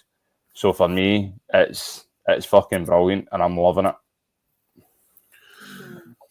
No, see that's interesting, that. John, And having good watched. on the pair of yous, do you know what I mean? One Rangers, one Celtic. That's what I'm saying. I mean, you've got the differences. The minute you have a discussion about something, you've got, oh, he's a Rangers supporter, he's a Celtic supporter, or whatever. Do you know? And then it comes into religion, and then it comes Veronica. into politics. I think, see, Veronica, you, Sean put a post about a week ago, and he put a post up. I think it was just a picture of me and him, or saying, you know, if Craig in and we've done a podcast, and it was right away you've got folk at me talking at Hundy for all that minute. So it's just you're like, shut up, and sit. Just sit there. The joke now. I know it's like, so obviously I'm me and John have got kind of similar views, and I think what's happening, Veronica, is manufactured by a global elite, and I think it's a bigger picture. I think what's happening is manufactured to divide and conquer, and I think what's happening is they're allowing. And I think Craig, obviously, he can't speak too much about it if he's going to start running for kind of Parliament and stuff. But you don't want to be too much David Icke as well, and you need to watch what you're doing, because you'll lose people on that. So the way I try and see it, and I tried to explain it yesterday, is like if you can imagine a chessboard. So, and you can imagine like the pawns. So the pawns are kind of like the masses. That's the masses, the people who work 9 to 5 and don't really, they just want to pay their bills and mortgages and make sure their family's all right. And then you go a wee step up, and then you have the rooks, which are maybe like people that are involved in politics who don't really know what's going on and are involved. Like maybe like take somebody like Ash Regan or something. I totally believe she's a nice person. I don't think she believes that there's a conspiracy going on, but I fully believe that she's in that Parliament thinking she's making a difference. I think you go a step above that again, and then you start going to like maybe the Knights, and then the Knights are maybe people like your Mossad agencies and stuff like that, who actually are the people who will put in the divide and conquer tactics.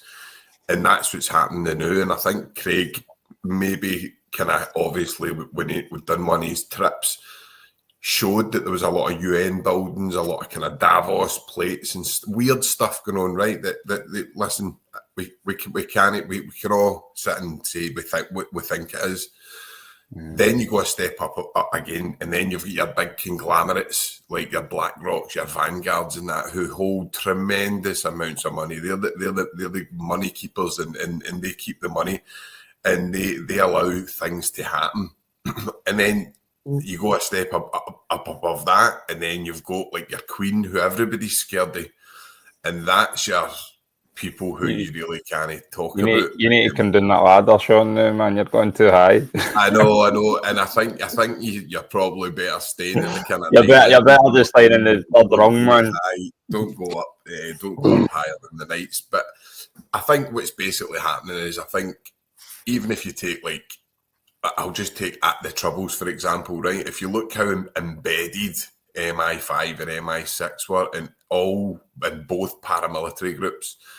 And we now know what they were capable of. They were capable of everything. They were doing absolutely everything involved in that. Now, if you think that's changed to any amount, I think that you've got to kind of relook your position. And I think what we need to unite on, this is only my thing, is we need to find a foundation, a basic foundation. And I would say probably like, are you working class and are you getting shafted? That's it. Don't go any further. Any of the rest of it's division tactics. Don't look into it. Try and take yourself away emotionally, which is very, very hard. That's the hard part, because the hard part is we all act on emotion and impulse. When we see horrible things happening, it's hard not to act emotionally. And listen, this is where they get us. But I think we need to try and stop that. But I don't know. What do you think, John? I mean, I'm only. I mean, you're pretty spot on. I mean, this is the thing. When I go to these rallies, I used to do them before, and my emotions used to be high. But now I turned it into passion. And when I go to these things, there's no emotion with me. I'm not shouting back and forward with them, because I know what I'm doing is right. I know that what I'm speaking on is the truth, right? So I'm not going to change that. I can't change that. I say to everybody, one day you'll eventually come to this way of thinking. Evidence-based now, at this point in time, to say, this is the plan and this is what they're going to do. You know, we can already look at, well, why is Glasgow City Council got 20-minute neighbourhoods lined up for us all in Edinburgh, Aberdeen, all your big major cities? Why? It's evidence-based. You know, they're telling us certain things out there. We've got the farmers all saying this stuff. Everything now is evidence-based, so we have to show stuff that we can basically say, yeah, this is happening. So, and one thing I will say, we have to kick racism out. There's no two ways about it. If anybody goes to these protests and you do see anything with racism, please do go like, going to get out of here. We have to do that, because if I seen that one in Falkirk, I would have said to the guy, mate, beat it. That's what I'm saying. So you can't give people the opportunity to call people something or no. And I've not seen anything at the rallies, you know what I mean? But it's my worry is, and I've been saying it, I mean, you take, like, we go back to the COVID days. It was actually funny, because that movie I seen the night actually was all about all that stuff, and it was like it took you back, and I was watching it and I'm going, when you understand like the psychological game of it, it was like they were all wearing the masks, right? And it was like, so again, divide and conquer. You didn't wear a mask, and it was like the guy was trying to get in the shop in the movie, or you're doing this, you need to stay. So again, that was like, again, you know, put the fear into everybody. So when they ramp the fear up as well, we're not thinking rationally. When they do the divide and conquer tactic with that, then it was vaccinated, unvaccinated, again divide and conquer. Then they brought Black Lives Matter into it. That was in the movie, and I forgot about the BLM movement. Again, look how much division that was. And now look where we're at. Now we've got more division tactics. Again, Ukraine war, Russia. Then it's Palestine, Israel. They're doing so many things to try, and it's like, no, we stay level. We still stay level-headed. We realise what they're trying to do, and we all try and unite together, because we all have the same goals. I seen a girl earlier on the day on Facebook, and she put up regarding the Saltire saying Scottish people flying the British flag, right, the Union Jack, and it was this whole paragraph, and I was like, I don't care. If people want to identify as British, they can identify as British. If people want to identify as Scottish, identify as Scottish. Flag I fly is a Saltire. That's simple. Craig wants to fly the British one. At this point in time, when I went down to a certain man's rally last year, and I seen 100,000 people or whatever it was there, and I seen all these different flags, and I seen the Union Jack, I was sitting there and I go, I'm putting everything aside right now because my future and our future is all we all have to come together. So that's what I'm all about.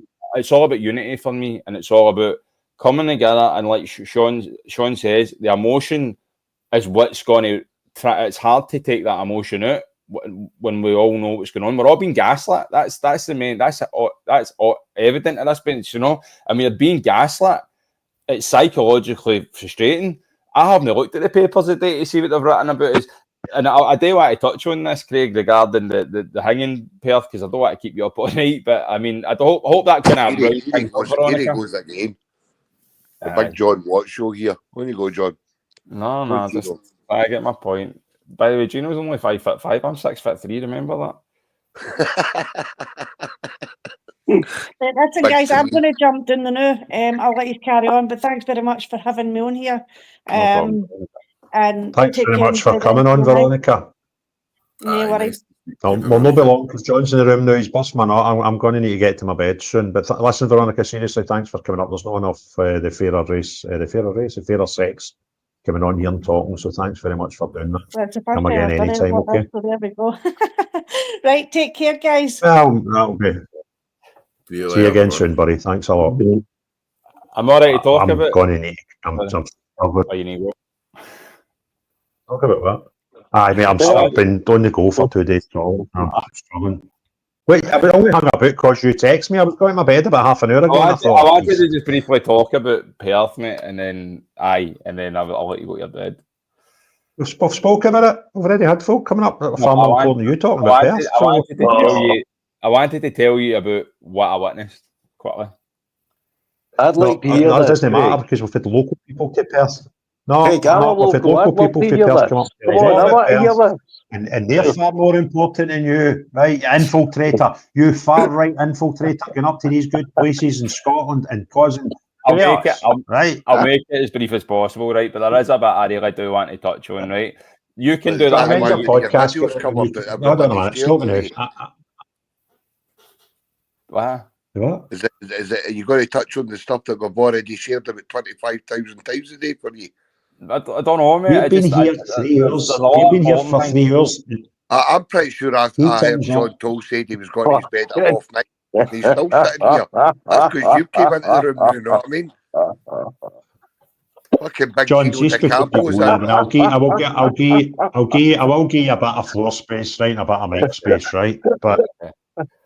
I did tell you about the woman in Aberdeen that was looking for you. Right, we need to put some ground rules out here, John. Right, see if we're going to share stages together. No talking the football. See all the women that are like, no football, right? See the women that are like 55 and over. That's my gang, right? All the women that are 55 and under. That's your gang, right? Now, there's a bit of crossover happening here. We need to get this out there because it'll annoy me. I had a woman who I think was in her 60s. Craig, I watched you and John's outtake thing the other day. It was brought to stitches. Whereas I desperately, that's a lovely boy, that, right? And I'm like, no, you're meant to be in Teen Houston, right? So stop it, right? That's my audience. That's my bread and butter. You stick to your own, right? Now you can talk. You've got 2.5 minutes, right? So first things first, Sean, when are you putting that podcast out with him? Because I don't want to overlap, if that makes sense. So when you thinking? Mine's is ready to rock and roll. It's just that I've put out the protest for Perth, so I'm kind of letting that one roll, and then I was going to put out Craig, but I mean I don't want to like overlap. Are you kind of ready to rock the Mora? No, probably. I technically could, but because the other videos kind of rolling in, I kind of let them rock and roll. You go tomorrow. No, Jesus. I'll put it out. You're hard work, you. Honest to God. No, because I don't want to take away there and people go there. Do you know what I mean? It's like, look at Lucy Conley now. Do you know what I mean? I've watched one with Dan Wooten, and then it's like, you don't need to see another one. Do you know what I mean? Like, that's what I'm getting at here.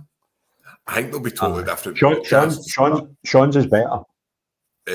Yours is better, Sean. Yours is. See what you done, Sean, is you do. See when you're interviewing people, you use that old way of interviewing people, where you ask them a question, right, and you let the guest answer.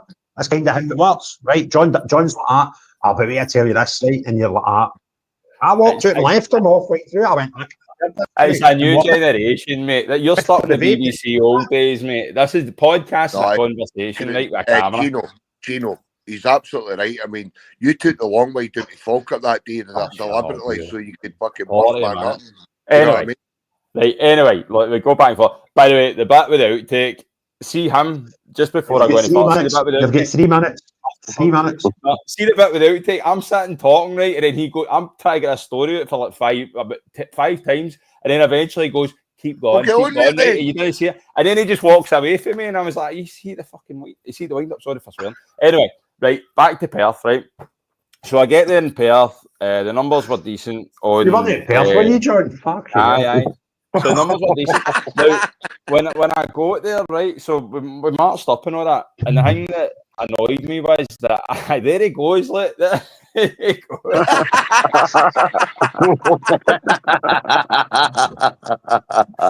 So the bit that annoyed me, right, was that I try to go and do the usual, right? I try to get in and interview the other side because I thought there's no way if they see me. But anyway, and there was a woman there with like curly hair, and she was allowed to go in between freely. So, and she was what is it she called? She was on Twitter. I think somebody shared her the day. I think it was you, Stephen. I'm not sure, but somebody shared the day. So she was in amongst them, right, and going in between. And it was like, oh, it's all right for her to do that, but for me, it wasn't allowed. So that was really frustrating. The numbers on the other side again. The people on the other side, right? It was the same faces. So, for example, right, there's Craig reading his own book. Jesus. Anyway, that's him trying to sell his own book. So the football here. So the people on the other side, right? The people on the other side were the same faces for Falkirk and were the same faces for where else did we go? Peterhead, Aberdeen. Some were for Aberdeen and some were for Falkirk. But I've also seen the Refugee Welcome Glasgow one, right? Mhm. So see when I seen that MSP guy was in amongst that crowd and he's sitting, and now he responded to me on Twitter.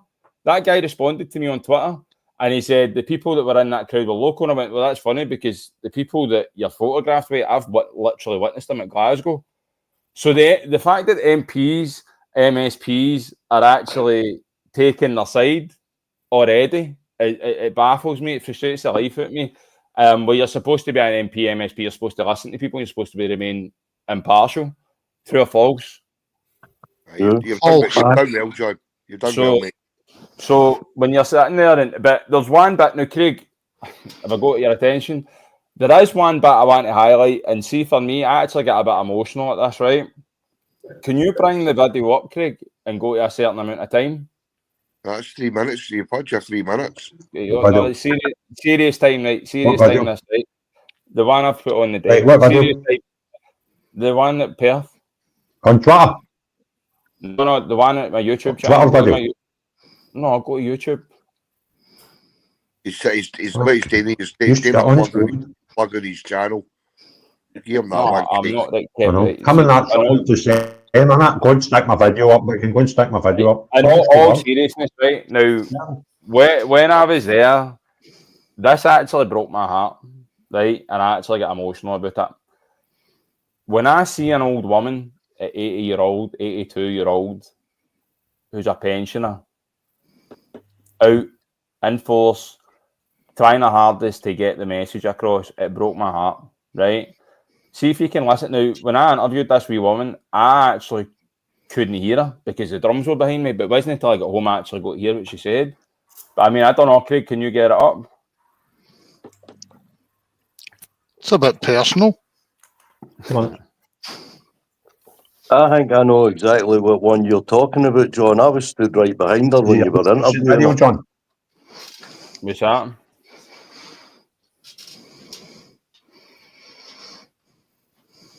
Is that the old woman with the glasses? A 41-minute video. Go to 37 John. minutes, mate. Aye, 37 minutes. If you fast forward to 37 minutes.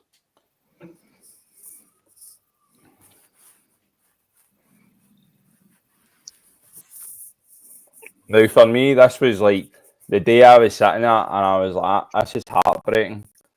This is heartbreaking to watch a pensioner a woman at her age out actually trying to get her voice heard in Perth. And I was sitting there going, this is just, I can't believe how broken this country is at this point. Do you know what I mean? And it's just, and I couldn't hear it at the time, but the thing she was saying, when I get back, and she's like, where's Keir Starmer? This guy should be here. Where are these politicians? And I'm sitting there going, this is how broke this country is. We've got people that know what's going on, but they're too scared to speak. And then we've got elderly women like that getting up off her ass and trying to do something. I'm not creating wealth for you. What? Make sure you get a percentage. He's opened the fucking Wi-Fi again. He's opened the window again, let the Wi-Fi out. What is that? I mean, like, oh, I got it all sorted. I've got the top broadband. Yeah, You've got to remember, Craig, man, it costs a lot of money to get your teeth white and getting your spray tan and that done constantly, man. Know what I mean? So, give the guy a plug. You know, it didn't know working, Craig. He's not tried. Craig's back in 1990, isn't he? Right, come up. What? Oh, hold on. Can you not share it on the screen?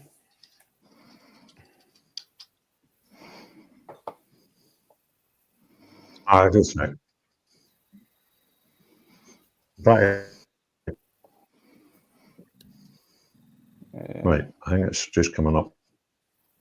When does that Wi-Fi kick in? To be fair, it was all right on that until you joined. I know, I'm thinking there's something going on, by the way. Are you nicking his internet by any chance? Possibly. Yeah. I get back. I'm nicking his fans now. So. He's like, I gave you a shout out. Next on it. He's like, I gave you a shout out in Aberdeen, and I was like, I said, bring it on. Where's the host gone? The Wi-Fi's went down. His line wires crashed. He's running on B Sky B now. What's that, Stephen? Have you seen Craig's speech for Aberdeen? I haven't, mate. No, I've just seen a snippet. Like, he says, I'm going to give my good pal John a shout out. Making the noise. He got it wrong. He said, make the noise. Make the noise. And by the way, I said that to him in the car coming down for Aberdeen, right? And he's like, no, never. I said, bring the noise. I says, you never. You said, make the noise. There's only one guy that can say bring the noise, and that's me. It's patented, man. Oh, for God's sake. The system. I tell you, if you were made of chocolate, sir. You would eat me. Jesus. Hang on. You said we said we wanted to get together, but I was taking a bit fucking. I mean, that's a bit too together. But Perth, say to be fair, like a lot of people didn't know about Perth. There's Big Acoustic connected. What's happening? Welcome to the latest episode of my 10-minute moan. My internet is crashed. Your 10-minute moan's in your Wi-Fi, aye. Just kid on, I'm not here, I'm trying to get this video up, John. Right? That's what's happened, John. Your video was fucking crash Craig show, man. Definitely. But no, regarding Perth, a lot of people didn't know about it. I'm getting a lot of messages from people saying. Well, listen, it was pretty poorly advertised, though, John. What's going on, Fat? Somebody's doing heavy breathing down the phone, so can somebody. You mute yourself, mate. Whoever's doing the heavy breathing, just quit it. I'm getting. Right, is that it there, John? Is that the bit you want? Aye, so see if you play for 37, right, and you see this elderly woman, and it was just heartbreaking, to be fair. Right. I thought we're at 36 fucking 42, and you want it at 37, right? No, you're getting it just here, leave it right? Just leave it there. Go for it. That woman was brilliant, by the way.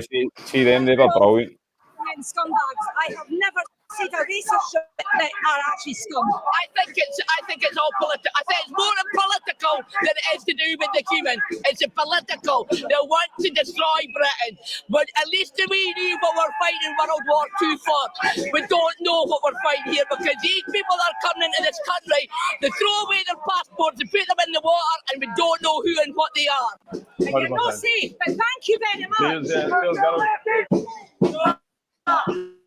You can't do this here, but this is it.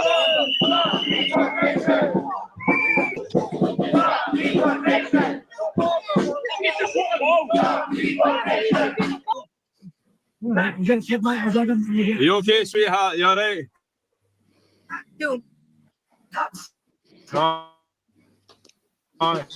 What's up with you? You alright? He's a friendly surprise. What brings you here today? I live here in Perth. Are you a bit worried about Perth? Are you a bit worried about Perth recently? Yes. What makes you? When you get in the street, that's all you see. What's that, sorry? That is all you see when you get in the street. Aye. Foreigners. You're scared. Are you here doing the local thing? I'm not. What's that? The hotelier, they lock the front doors and they have to use the door at the back. They took a piece of ground from the house owner at the other side of the hotel and made a path for them to move between the Queen's Hotel and the Station Hotel. Are you racist? I'm not racist. I've got quite a number of friends of different denominations in the country, but I am not racist. But I object to the British tax constantly paying on these people who do not respect our laws and our country. Well, it's good to see that you're out here. Well, when we touch here, maybe just try this, ladies and gentlemen. Oh, that feels nice. Jesus. Scap. Right. God.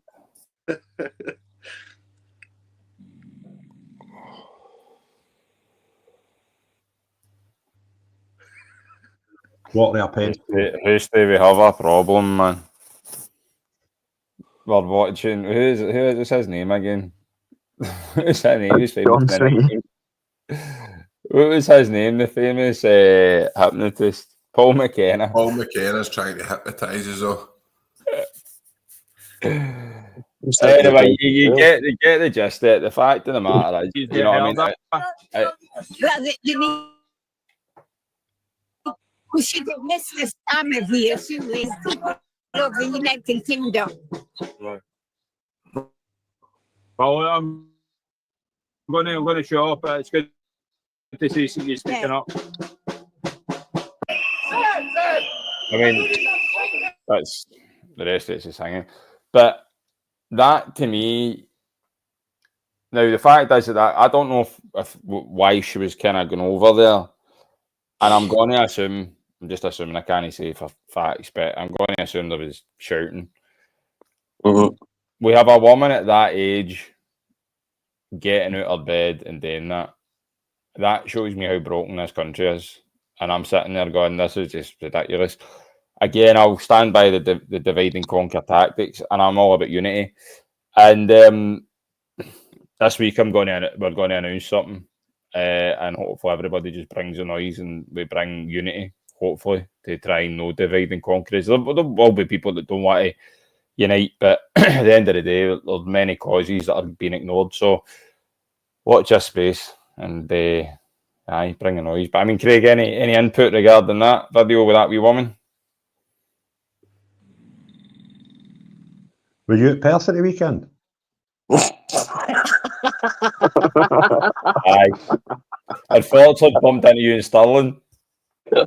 Just a quick thing, John. I mean, you touched on it earlier on, right? We've been back. You've not sent me the video for Stirling. You had one job, and you've not. Where's my video for Stirling? I did. I sent it this morning. You got it through email. I take it Craig's about 4.5 minutes behind everybody. He still thinks his bloody team's alive anyway. Carry on, Kev. I mean, I've been saying it since I come on that platform. You're absolutely right. I mean, you and I are Celtic men. right? And see the amount of abuse we take off the people that the team that we support, because we're actually saying that, do you know what, we're no putting up with this anymore. I mean, I obviously was up at Aberdeen yesterday with Craig Day, and then honestly, some of the crackpots of the comments I've seen in some of the threads that I put up, it's ridiculous. Do you know what I mean? And any time like I've done anything with the hotels or that day, do you know what I mean? I'm getting called all sorts of names. But see, at the end of the day, I don't care, because a lot of my mates that are Celtic men are saying the same things as us. They just don't want this. Do you know what I mean? We don't want these undocumented and unvetted men getting moved into our communities across our lands, and more so the people, the British people, having to pick up the tab for it. It needs to stop. But as you say time and time again, John and Craig, and I've been listening to Sean earlier on, I mean, you guys go into really deep things, right? I need it in more simpler terms than the way you do it, right? And I think sometimes when you guys are talking about things like, you need to remember as well, you need to put it in a bit more simpler terms for people that maybe don't understand it as much as how deep you went into that and how you put it. Do you know what I mean? Because there are bigger forces at play here. We're getting absolutely trolled off our own governments. Do you know what I mean? Kev, the most simple way I say to everybody, I go back to it all the time. The documentary, The Agenda by Oracle Films. If you haven't watched it, please go and watch it. It is very simple. It's very simple. It lays a lot of things out. See before when you go. See before David Icke turns up, I need to go to my bed.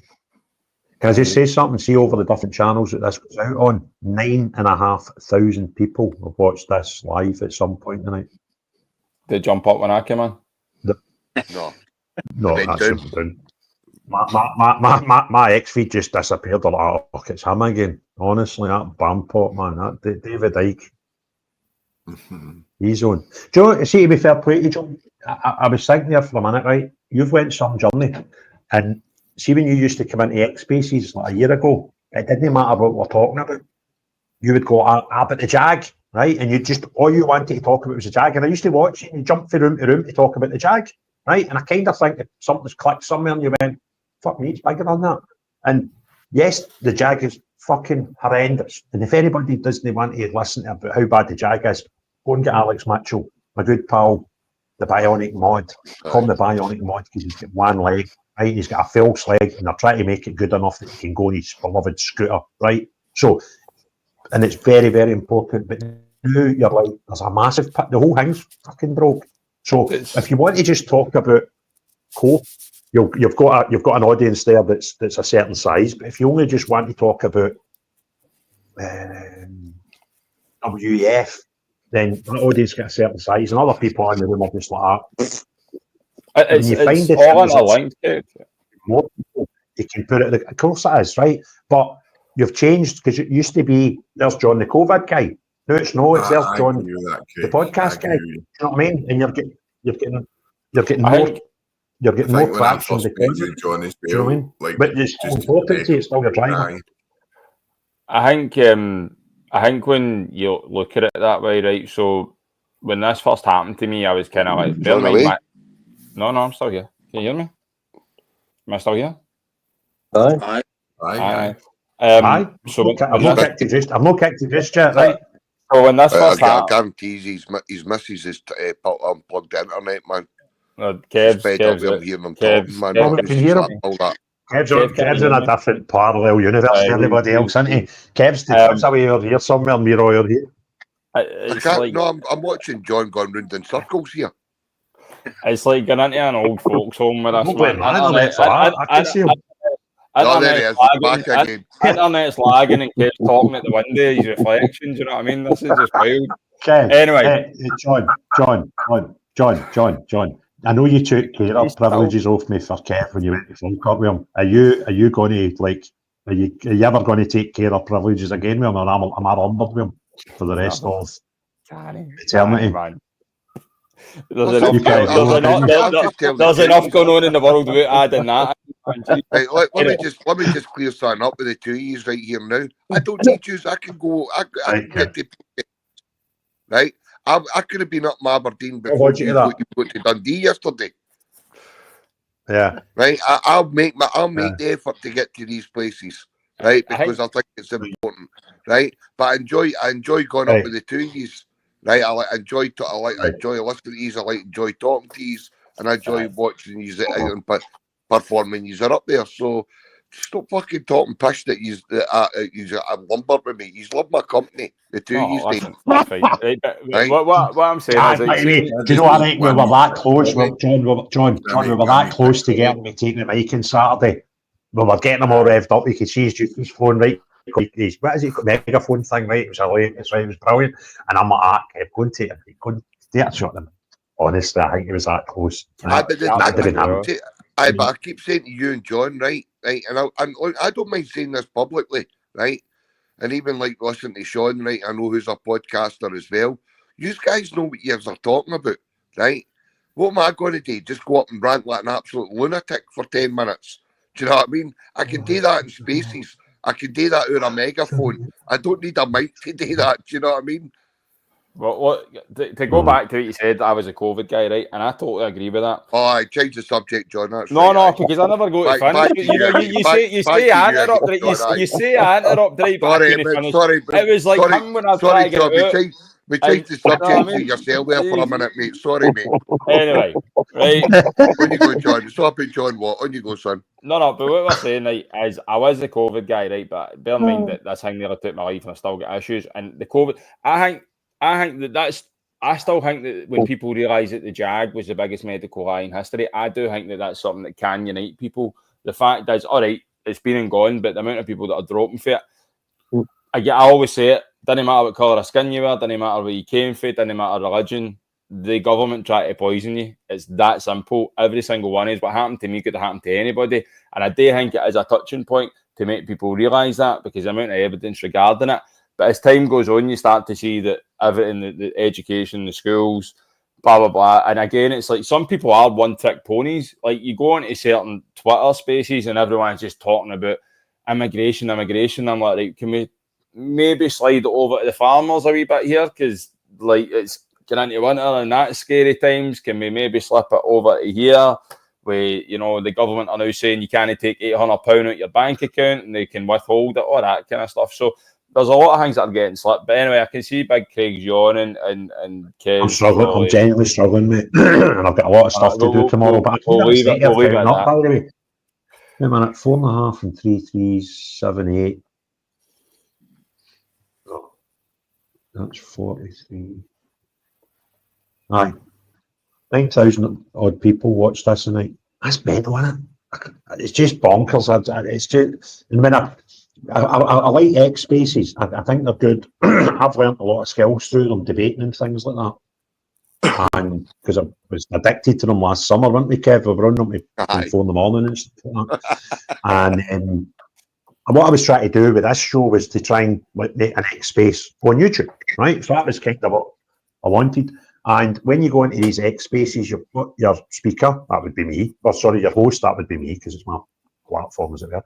And then you've got your co-hosts, that's all the guys that have come in for most of the show and people, you know, have asked to come along. And then you've got listeners, and the listeners are the normal people that are viewing the channel and support the channel.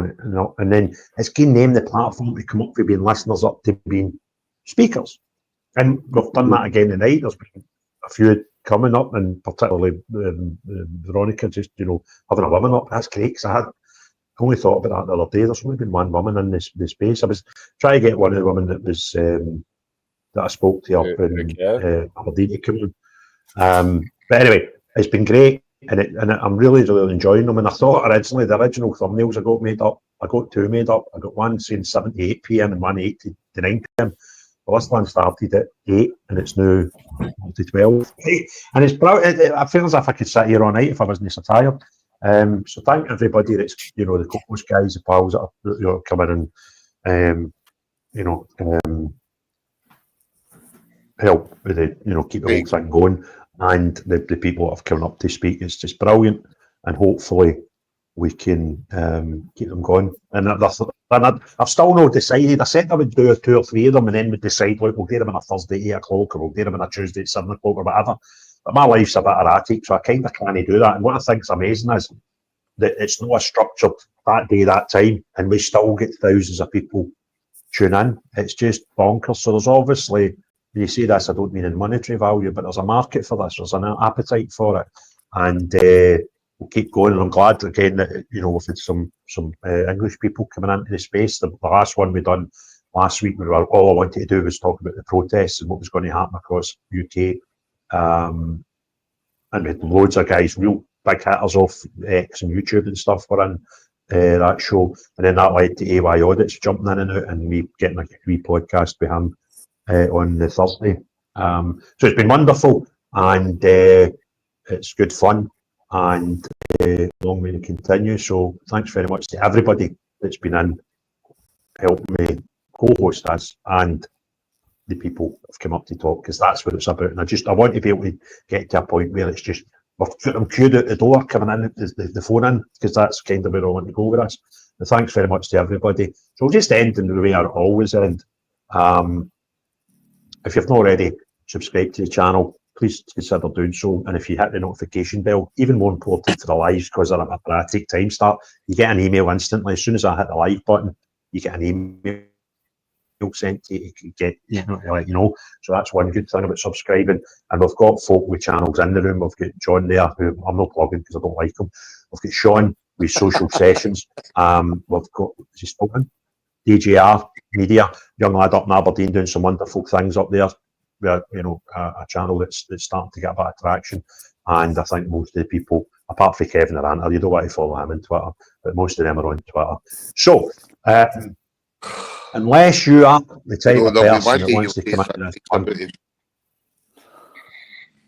Kev, I do like you, you know that, right? It's no obvious. See if I didn't like you, I wouldn't even talk about your day. And I keep saying to folk, there's some value. You keep me going, seeing the trips. You're just, some of the stuff you start talking about, I just love it. It's a laugh. Don't interrupt his outro.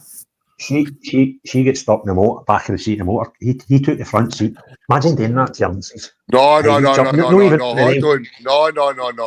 Right, you're a good lady. Right, I went to go in the back. She went, no, you jump in the front. And I went, no, you just. She went, no, I'll sit in the back. So no, don't but even right, think it's about gentlemanly. it. But listen, it's gentlemanly to say it at least 3 times, right? And almost demand it 3 times. Be black. All right, Glenn, thanks very much. Cheers, right? Anyway, bar that, right? Aye, unless you're the type of person that comes into this country and costs us £5 billion a year because you're here. No, if you just want to be here, that's fine. Fill out the immigration forms, join the queue, and we'll sort it out sometime, right? Coming here illegally, putting good communities under fear, like that wee woman, that broke my heart listening to her, right? People like that, then know you. But everyone else, have a great day. Great day, great night. Cheery bye now.